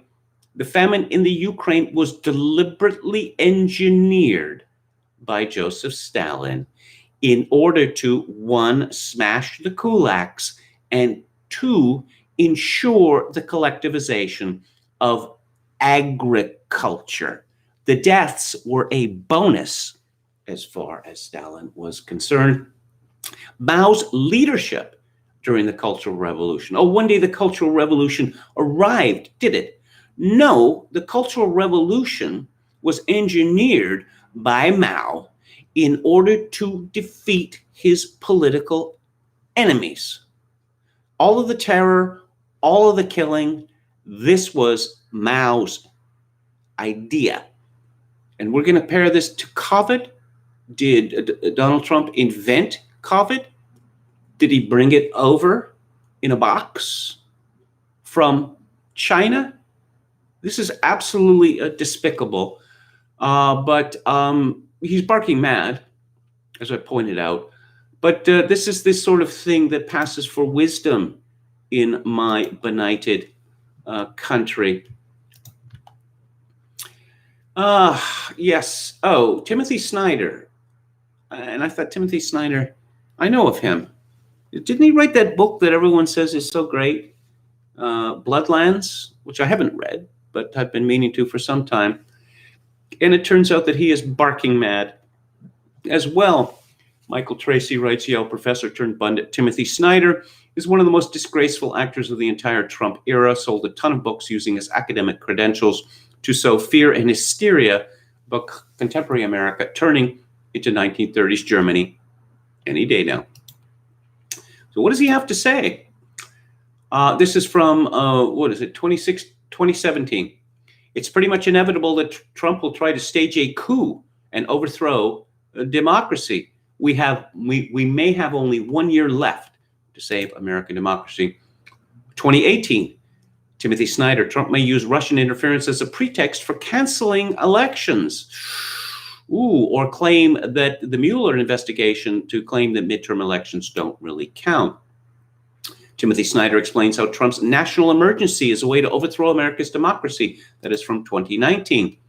And from October 18th of this year, historian Timothy Snyder warns that America is already in its own slow motion Reichstag fire. The whole point of the Reichstag fire was that, okay, the Reichstag was there and then it burned down. It was really shocking. And it appears that a Dutch anarchist actually burned it down, but of course it was used as a pretext by Hitler. Slow motion Reichstag fire equals username available. I don't know that I want to read Bloodlands anymore. Jan Weiss, he has a graph here, which you can't see, but I'll describe it to you. Daily new confirmed COVID-19 deaths per million people. And we see the United States where it was high and then it's fallen, it rose a bit and it's sort of leveled off here. And the European Union has just gone up like this. It's now surpassed the United States. Who's down there at the bottom with what, something like 0.3? That would be Sweden. Weiss writes, between the US, the EU, and Sweden, only Sweden doesn't require masks, never closed schools, and never forced businesses to close. Sweden is called an experiment, but they are following scientific pandemic plans. It's the rest of the world that is the failed experiment. Throughout most of my life, Sweden, will they do it in Sweden? Well, if they do it in Sweden, then we definitely should do it here. Why not their response to COVID-19? Because they're not terrifying people? Oh, terrifying people is a good thing? Is it? Isn't that what Trump is accused of doing? Terrifying people? This is from Sean Boynton at Global News. Health workers slam Trump's malicious claim doctors profiting from coronavirus deaths. Well, is it true or not? Doesn't matter whether it's malicious. Doesn't matter whether it's defamatory. It's a question of whether it's true or not. Repeated false claim that American doctors and hospitals are profiting from coronavirus deaths is being called malicious and baseless by top medical associations. Trump has made the claim twice in the past week. You know, our doctors get more money if someone dies of COVID-19, he told the crowd. It's absolutely true. It's absolutely true. Experts at the U.S. Centers of Disease Control have said the official national death toll, which now stands at over 229,000, is likely an undercount. How would they know that? How would they know that? Especially when we have known for months that anyone with COVID-19 is said to have died of COVID-19, including in cases of, heart attack, car crash, etc. Also, flu deaths have disappeared mysteriously. Dr. Scott Atlas, a White House Corona Task Force advisor, has apologized after appearing in an interview with the Russian state broadcaster RT. According to the story from CNN, YouTube videos posted by RT carry the disclaimer, RT is funded in whole or part by the Russian government, unquote. Well, so what? BBC and Deutsche Welle videos on YouTube carry similar disclaimers. NPR.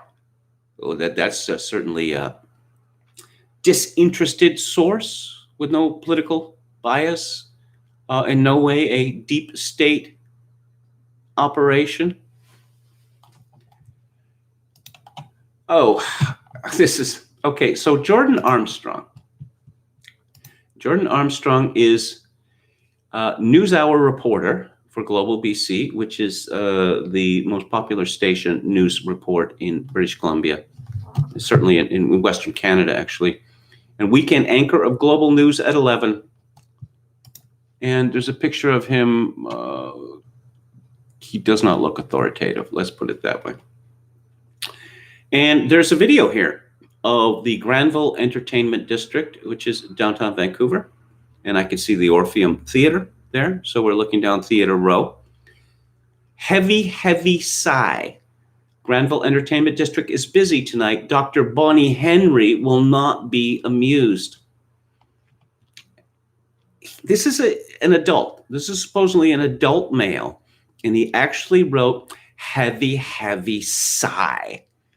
Granville Entertainment District is busy tonight. Dr. Bonnie Henry will not be amused. She's the chief medical officer, or latrine walla, of the province of British Columbia. Greg Tolan responded, "Who the hell cares what Dr. Bonnie Henry thinks? When did Dr. Henry get elected, and who gave her the authority to tell people what to do better than those people can decide themselves?" Just so.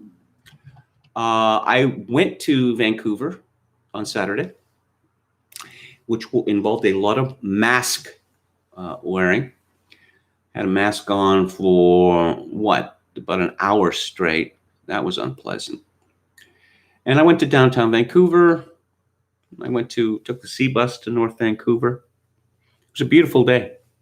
It was cool, but not a cloud in the sky. And one has to take advantage of those days when one can, seeing as in this part of the world, the sun generally disappears in October and then reappears sometime in, April. But anyway, it was a beautiful day. And I went to North Van, and I was walking down Lonsdale Avenue to the sea bus to come home, and I saw something charming. A great many of the merchants were dressed up in costumes, and they had buckets of candy, which they were giving out to the kiddies. I quite like to see that. I was very impressed when I saw a young woman in a very elaborate Halloween costume, and she was on stilts. So she was 10 feet tall. And then I looked down a block closer to Lonsdale Quay, and there were two other people in elaborate Halloween costumes on stilts.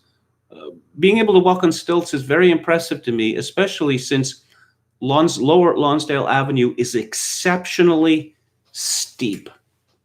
So I like to see that, and apparently in Vancouver, people were having fun on Halloween night, and we can't have that because we're all going to die. Or so the media would have us believe. Boris Johnson, he's not fit for purpose. I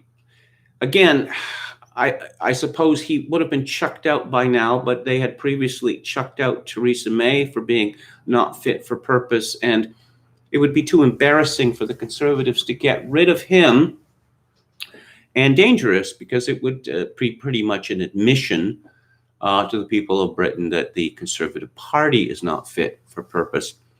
In the Associated Press, a new national lockdown in England may have to last longer than the planned 4 weeks if coronavirus infection rates don't fall quickly enough, according to Cabinet Minister Michael Gove, who said it was the government's fervent hope that the lockdown would end on time, but that could not be guaranteed. With a virus this malignant, the virus so malignant that 99.99% of the people under the age of 50 who get it survive. That malignant. Huh? Yes, there's another lockdown in Britain, which apparently is going to save Christmas because it's up to the government of England as to whether people can celebrate Christmas anymore. Did anyone think that it would ever come to that? Could anyone have possibly imagined that? From Breitbart, Victoria Friedman, ban on pubs selling takeaway alcohol branded ludicrous and unjustified. Hospitality organizations have criticized the British government's decision to ban pubs from selling takeaway alcohol during the upcoming restrictions, despite being allowed to do so in the first place. Well, I guess the message is don't buy alcohol from pubs. Go to Tesco. Tesco has all the alcohol you need. Who needs pubs anyway? People getting together to drink, like social conditions, that's stupid. Pub, bar, and restaurant owners have taken a hit in the 8 months since the beginning of the coronavirus restrictions, including the shutdown in March and curfews since September, and are facing closure from Thursday until December the 2nd. So when I was in North Vancouver on Saturday, I went to a neighborhood pub in Lynn Valley, and there's a sign on the door. I had lunch there.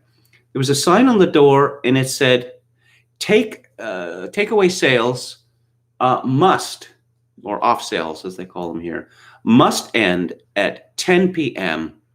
as per Dr. Bonnie Henry. In British Columbia, they're allowed to sell takeaway or off sales up to 11, but Bonnie Henry decided a couple of weeks ago, no, this has to end at 10. Why? She has to make life harder for us in order to impress us what a crisis this is. But you see this, oh no, we're cutting back our hours, pubs, off sales, etc., etc. Oh, is alcohol spreading COVID-19? Is that the idea? It's all so tiresome. I guess we're just going to have to wait until the destruction ends. Well, I guess that in Europe, they're going to have to wait until the destruction ends, of course, except for Sweden, which is, I never thought I'd live to see that. Sweden, unlikely voice of reason. If Trump wins tomorrow, this is going to be a kick in the head to American lockdowns. That's simple. That's simple. It's all going to peter out in the United States, except for bitter ender, love gov, Andrew Cuomo. Yes, he's not going to give up. And David Bellamy points out that politicization of science is not new, and indeed Presidential Eisenhower warned about it 60 years ago in his farewell address, which I have read in the past. And if you haven't read it, I highly recommend it because it is remarkably prescient. From Eyewitness News, Channel 7 ABC, WABC TV, coronavirus news, the LoveGov ends quarantine list, switches to testing plan for visitors. Yes, because the whole world is beating a path to New York State. The whole world is beating a path to what, New York City? Was there anything still open in New York City? Oh, and of course, right on time, Pope Francis, or Anti-Pope Francis, as I style him, has pretty much endorsed the Great Reset. According to Bloomberg, Pope Francis called for patience and solidarity. That's a commie word. While criticizing those who complain about restrictive measures during the coronavirus pandemic, according to an interview published Sunday by Serbia-based Politika newspaper. He praised what he called urban heroes who take responsibility toward others and look for a concrete solution so no one is left behind. We don't come out of the crisis the same. We can become better or worse, but never the same. Warning that all crises can intensify existing injustices, but they can also bring out the best in people. Countries trying to salvage their economies risk forgetting that an authentic development must promote all people and humans as a whole. We need change.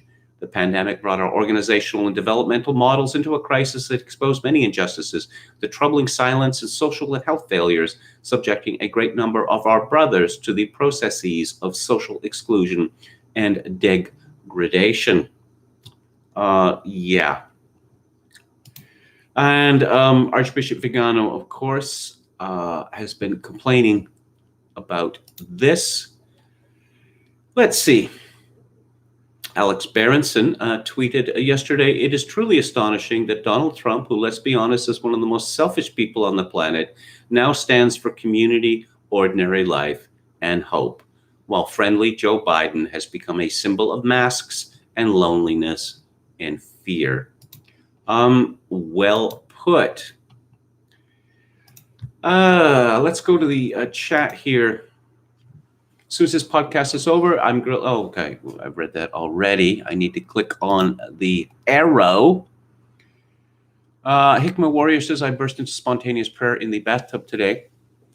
Adam says, "Eisenhower's farewell speech is right up there with the Declaration of Independence." Checking laptop backup in case of main PC trouble, says Hikmah Warrior. Okay. Oh, hoping for libtard wailing tomorrow. see, Donald Robertson says maybe politicians being forced to prostrate to powerful tribal interests is the perennial source of dysfunctional governing. Oh, it is in multicultural societies, as Lee Kuan Yew pointed out. Neil Terry says Trump is going to win. This will embolden the rest of the Western world. This is what the ghouls fear. And I believe you're absolutely right about that. Brandon Smith says, never let a crisis that can be used to usher in communism and the centralization of power go to waste. Again, Neil Terry, a friend of a friend who is a nurse in Syracuse, New York, says that her job since April has been recording all death certificates as COVID deaths. Remember, Joe Biden promised an additional 200,000 deaths in America after the 220,000. Don't think that's going to happen, and I don't think that they can even fake that number. But again, if Trump wins, I think this is the end of the hysteria in the United States. Henrik Yogoda, we do not forget, says Jay Smith. Thomas Henderson, nobody listens to the experts anymore, so now they're peeved. Maybe people don't listen because the experts are wrong. And Neil Terry makes a comment about Jeet Heer. A few years ago, Jeet Heer was emailing me and pretty much demanding that I call him. Why? Well, why do I have to talk to you? I think we have something to talk about. I was kind of intrigued. I was also, I thought it was very strange. So anyway, I call him up. And he says that he is, I'm paraphrasing, of course, that he is disturbed by recent things that I have written. Why? Why so? Well, you know, I know your work of the past, and your work seems to have become more bitter and xenophobic and the like. And, you know, I explained that reaction to changing conditions, and also to a certain extent, you know, the scales falling from my eyes. But I don't know, somehow the Shiva Naipaul came up. He later tweeted about this. No, he actually, what he said to me on the phone was, oh, yes, Shiva Naipaul, of course you love the Indian who hates Indians, which I thought was hilarious because Shiva Naipaul, he had rather a grim eye towards all of humanity, and he traveled to India and he had some unvarnished things to say about it, but certainly no worse than what he wrote about North Africa or Australia, for that matter. Our Finnish friend, Jaakko Raipala, says shitlibs who keep claiming that they're fighting Nazis should be accused of stolen valor. The actual Nazis lost to a bunch of old-fashioned men with a lot of toxic masculinity and not PC opinions. Well, Jaakko, we've been confidently informed that the reason that these people died in the Second World War on the Allies side was for gay marriage and for the right of 12-year-old girls to have their breasts cut off. At least that's what I read in the media. And love to see the Don dancing to disco. Yes, the 70s were a good decade for him. They were. I want to talk about Sean Connery, who, of course, died over the weekend. And there's a concerted attempt. He's a wife beater.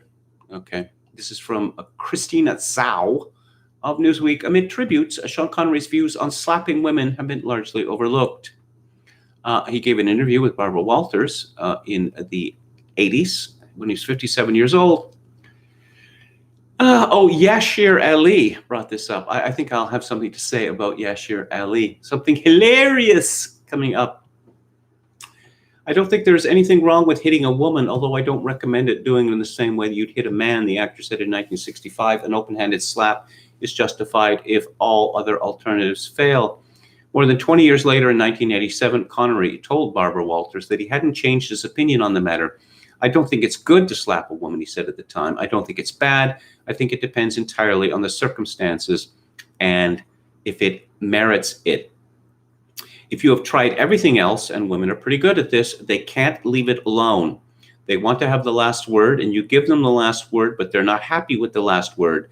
They want to say it again and get into a really provocative situation.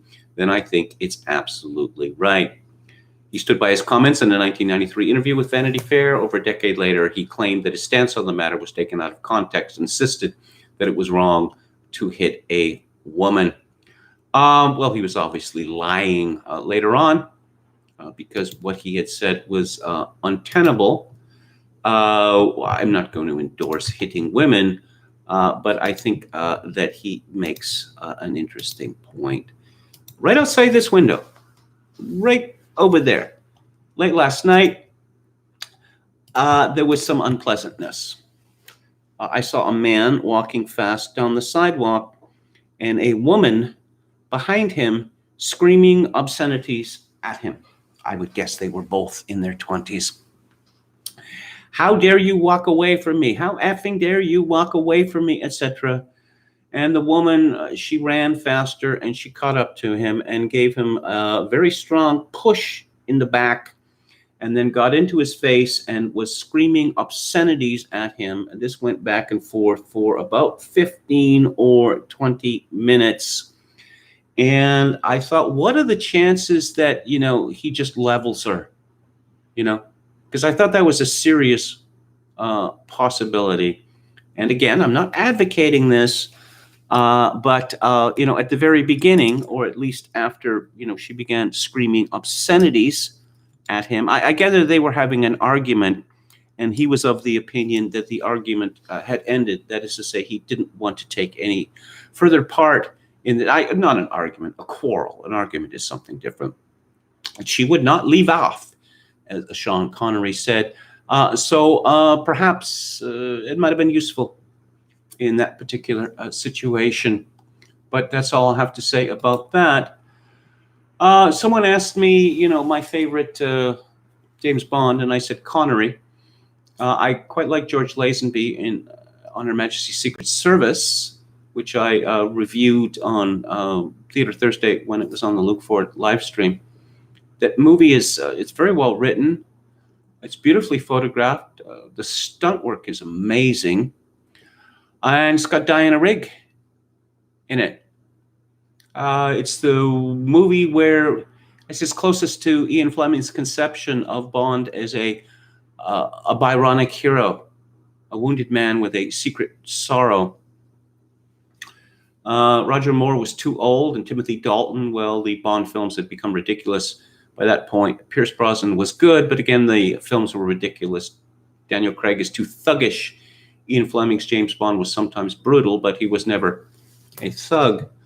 In honor of Sean Connery, I rewatched Goldfinger. The James Bond films were restored, painstakingly restored, about a decade ago for Blu-ray, and the results are absolutely amazing. The commentaries are just tremendous because they interview a number of people separately and then they edit them together, which is hard work. It takes a lot of time and skill. I suspect that these films were made from the camera negative because I noticed in Goldfinger that it is simply so clear that you can actually see the acne scars on Sean Connery's face, which I'm sure in the theater you didn't see them. But so I was watching Goldfinger and I thought, how many times must James Bond save the world before M starts taking his hunches seriously?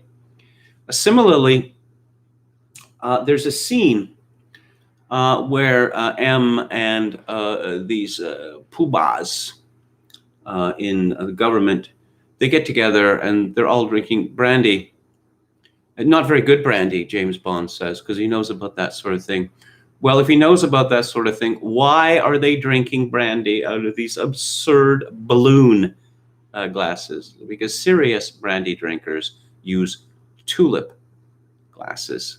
Aside from the fact that these balloon glasses look ridiculous and sticking your head in them, like a pig's into a snout, looks foolish. You don't want the brandy to evaporate quickly, and that's why you don't use a balloon glass. But what really struck me about Goldfinger, and of course, this is what Hitchcock, he called these kind of critics the plausibles, but I mean, they really stretch it to the limit. Even the early films like Goldfinger. Okay, so our villain, Arik Goldfinger, has this magnificent spread in Kentucky with this fabulous room, this enormous room in what you might call a modernist style, but still quite handsome. And there is a pool table, and buttons are pressed, and the pool table, it spins around, and it becomes some sort of like operating machine. Okay. And then buttons are pressed, and then this thing rises out of the ground. Okay. Which is a very detailed model of Fort Knox. And I always wondered, how would you get something like that made? I came to fantasize about this, that Goldfinger, maybe he met with some other supervillains, and he'd seen, similar things in their lairs, and he was unhappy because he didn't have that. So one of the other supervillains, put his hand on his shoulder and said, Arik, I shouldn't tell you this, but I like you.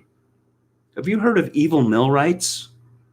Evil Millwrights. What's that? Evil Millwrights. That's the company you have to call for all of your evil millwright needs. These fellows can put together anything. Of course, it's going to be very expensive, but I don't really think you have to worry about that. He calls up, is this Evil Millwrights? Indeed it is. How may I help you? And then he explains what he wants. And then you understand that this is a job that requires utmost secrecy. Oh, yes, we're well used to this kind of request. In fact, at the completion of each job, all of our employees are shot. So you need have no worry on that score.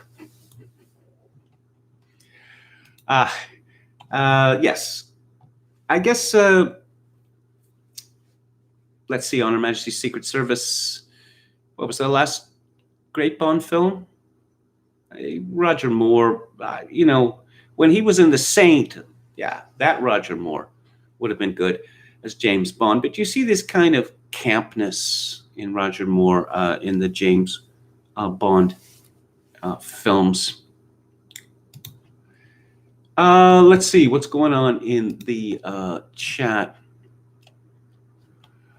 Guild of Evil Builders and Tradesmen, LTD, says Chogokin 666. Well, you remember what Jack Nicholson says in Tim Burton's Batman? Something like, where does he get these amazing toys?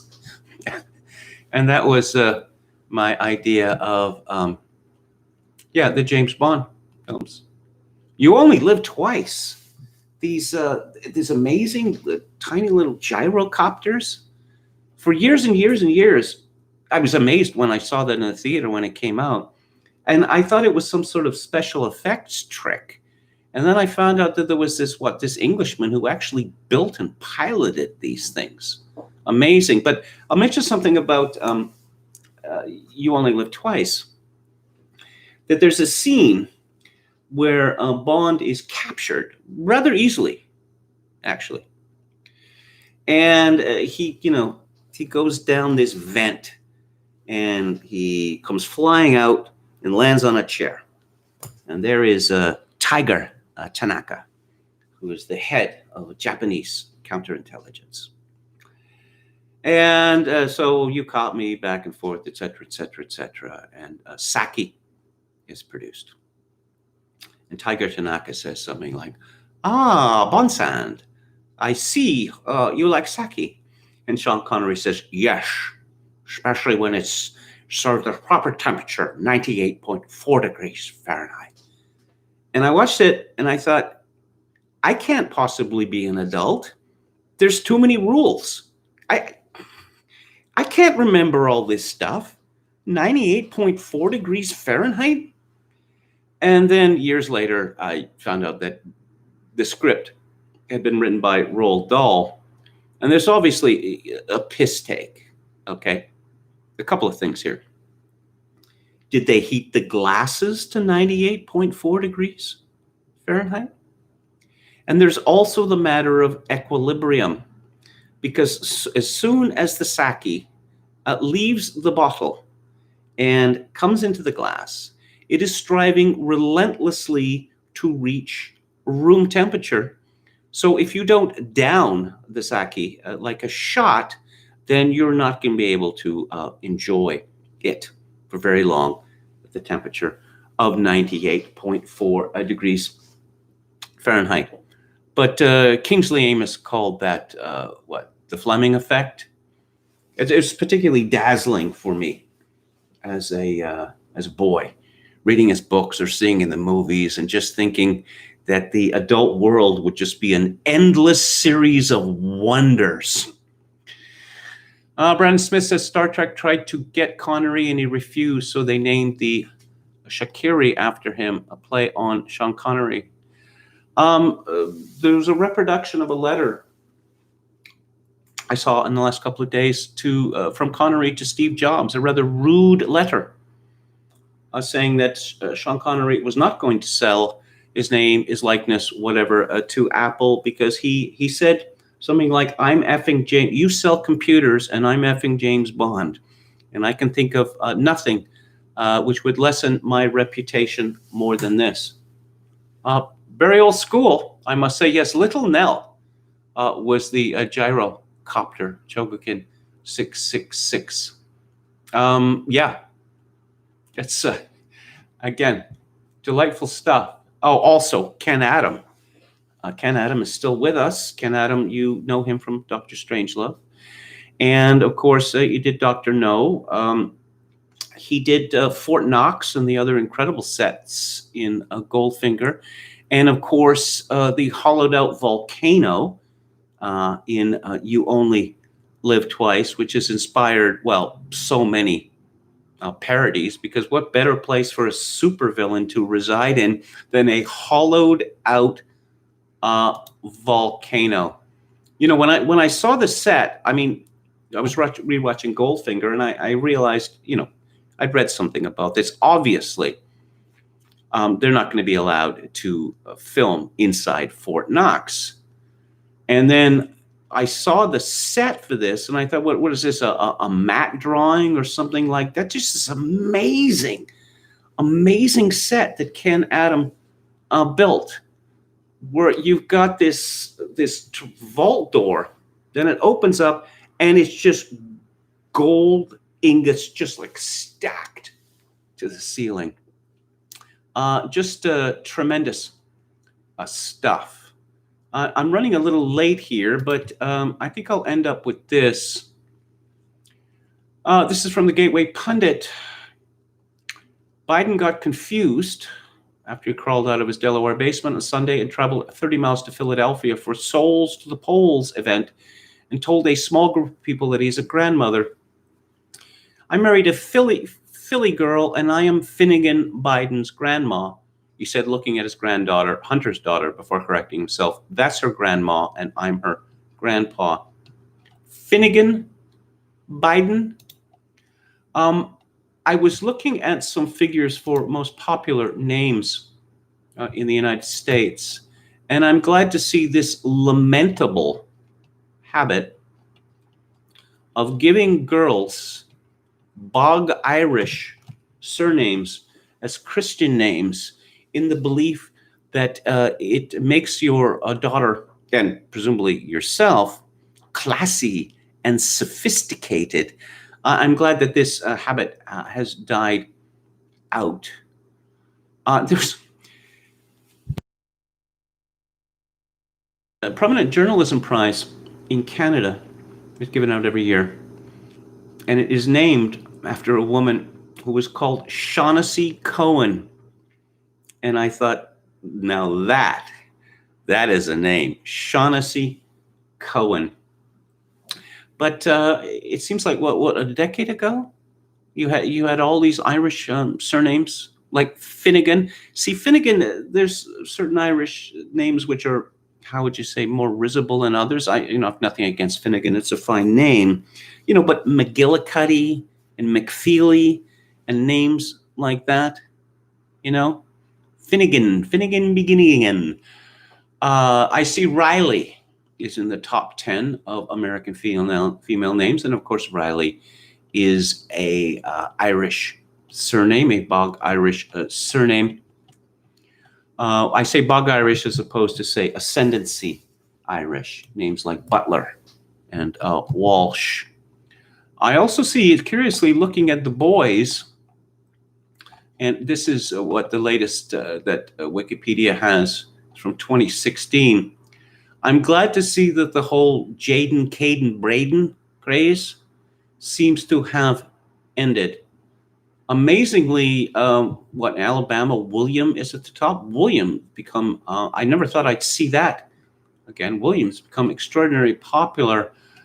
Hebrew names, Elijah and Noah, Benjamin, are very popular. But in terms of female names, you see a shift towards names which are actually classy. Names like Sophia, Emma, Olivia,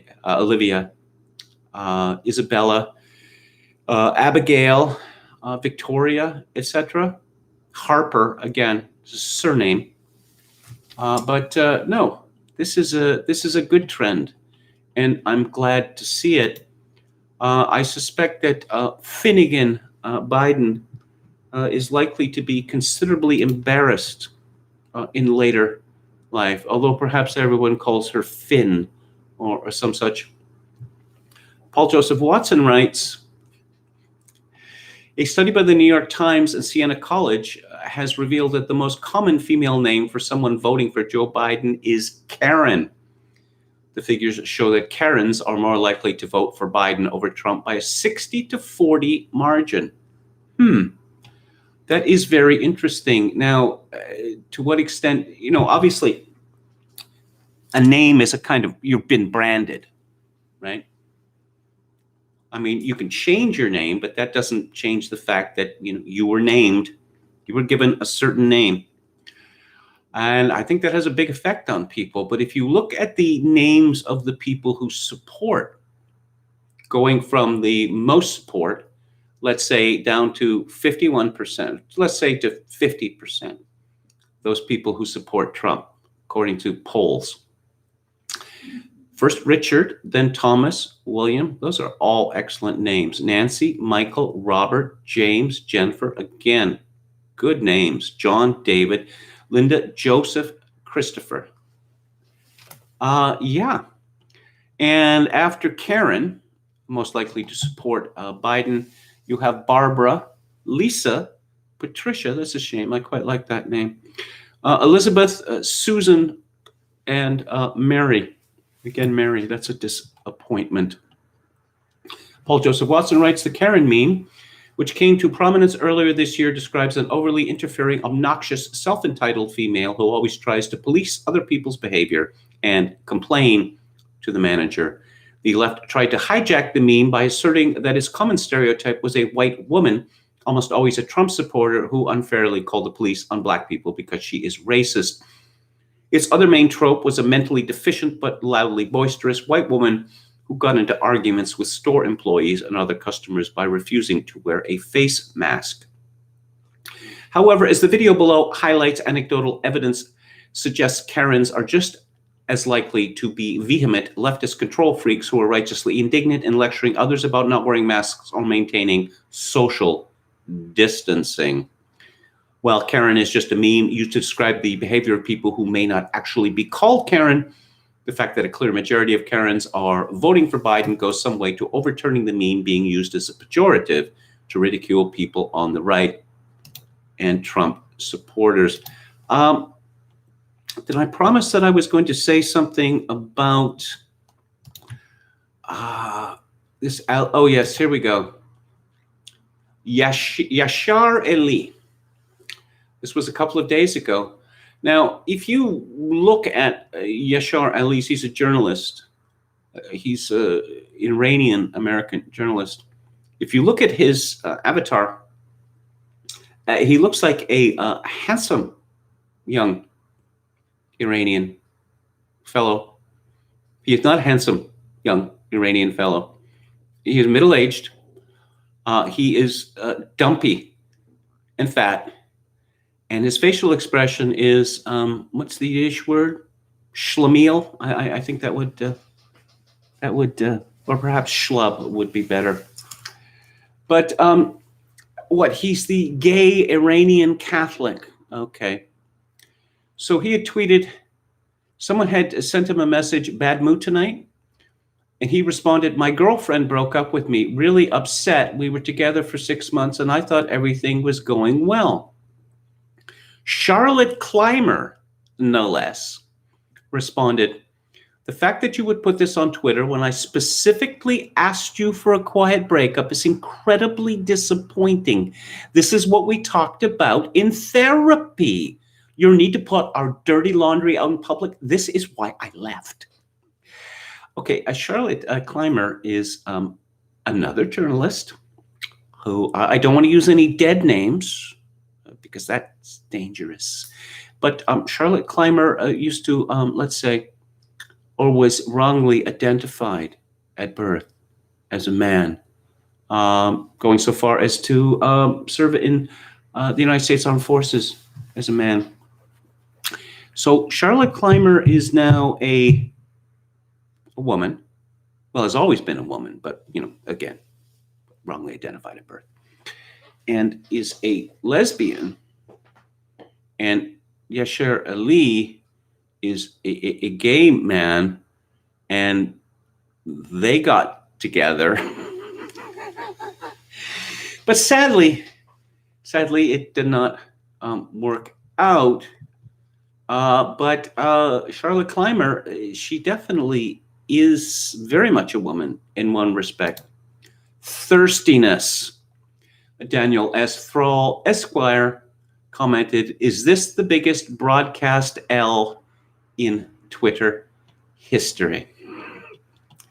And a bunch of people have said that, oh no, it was a joke or something like that.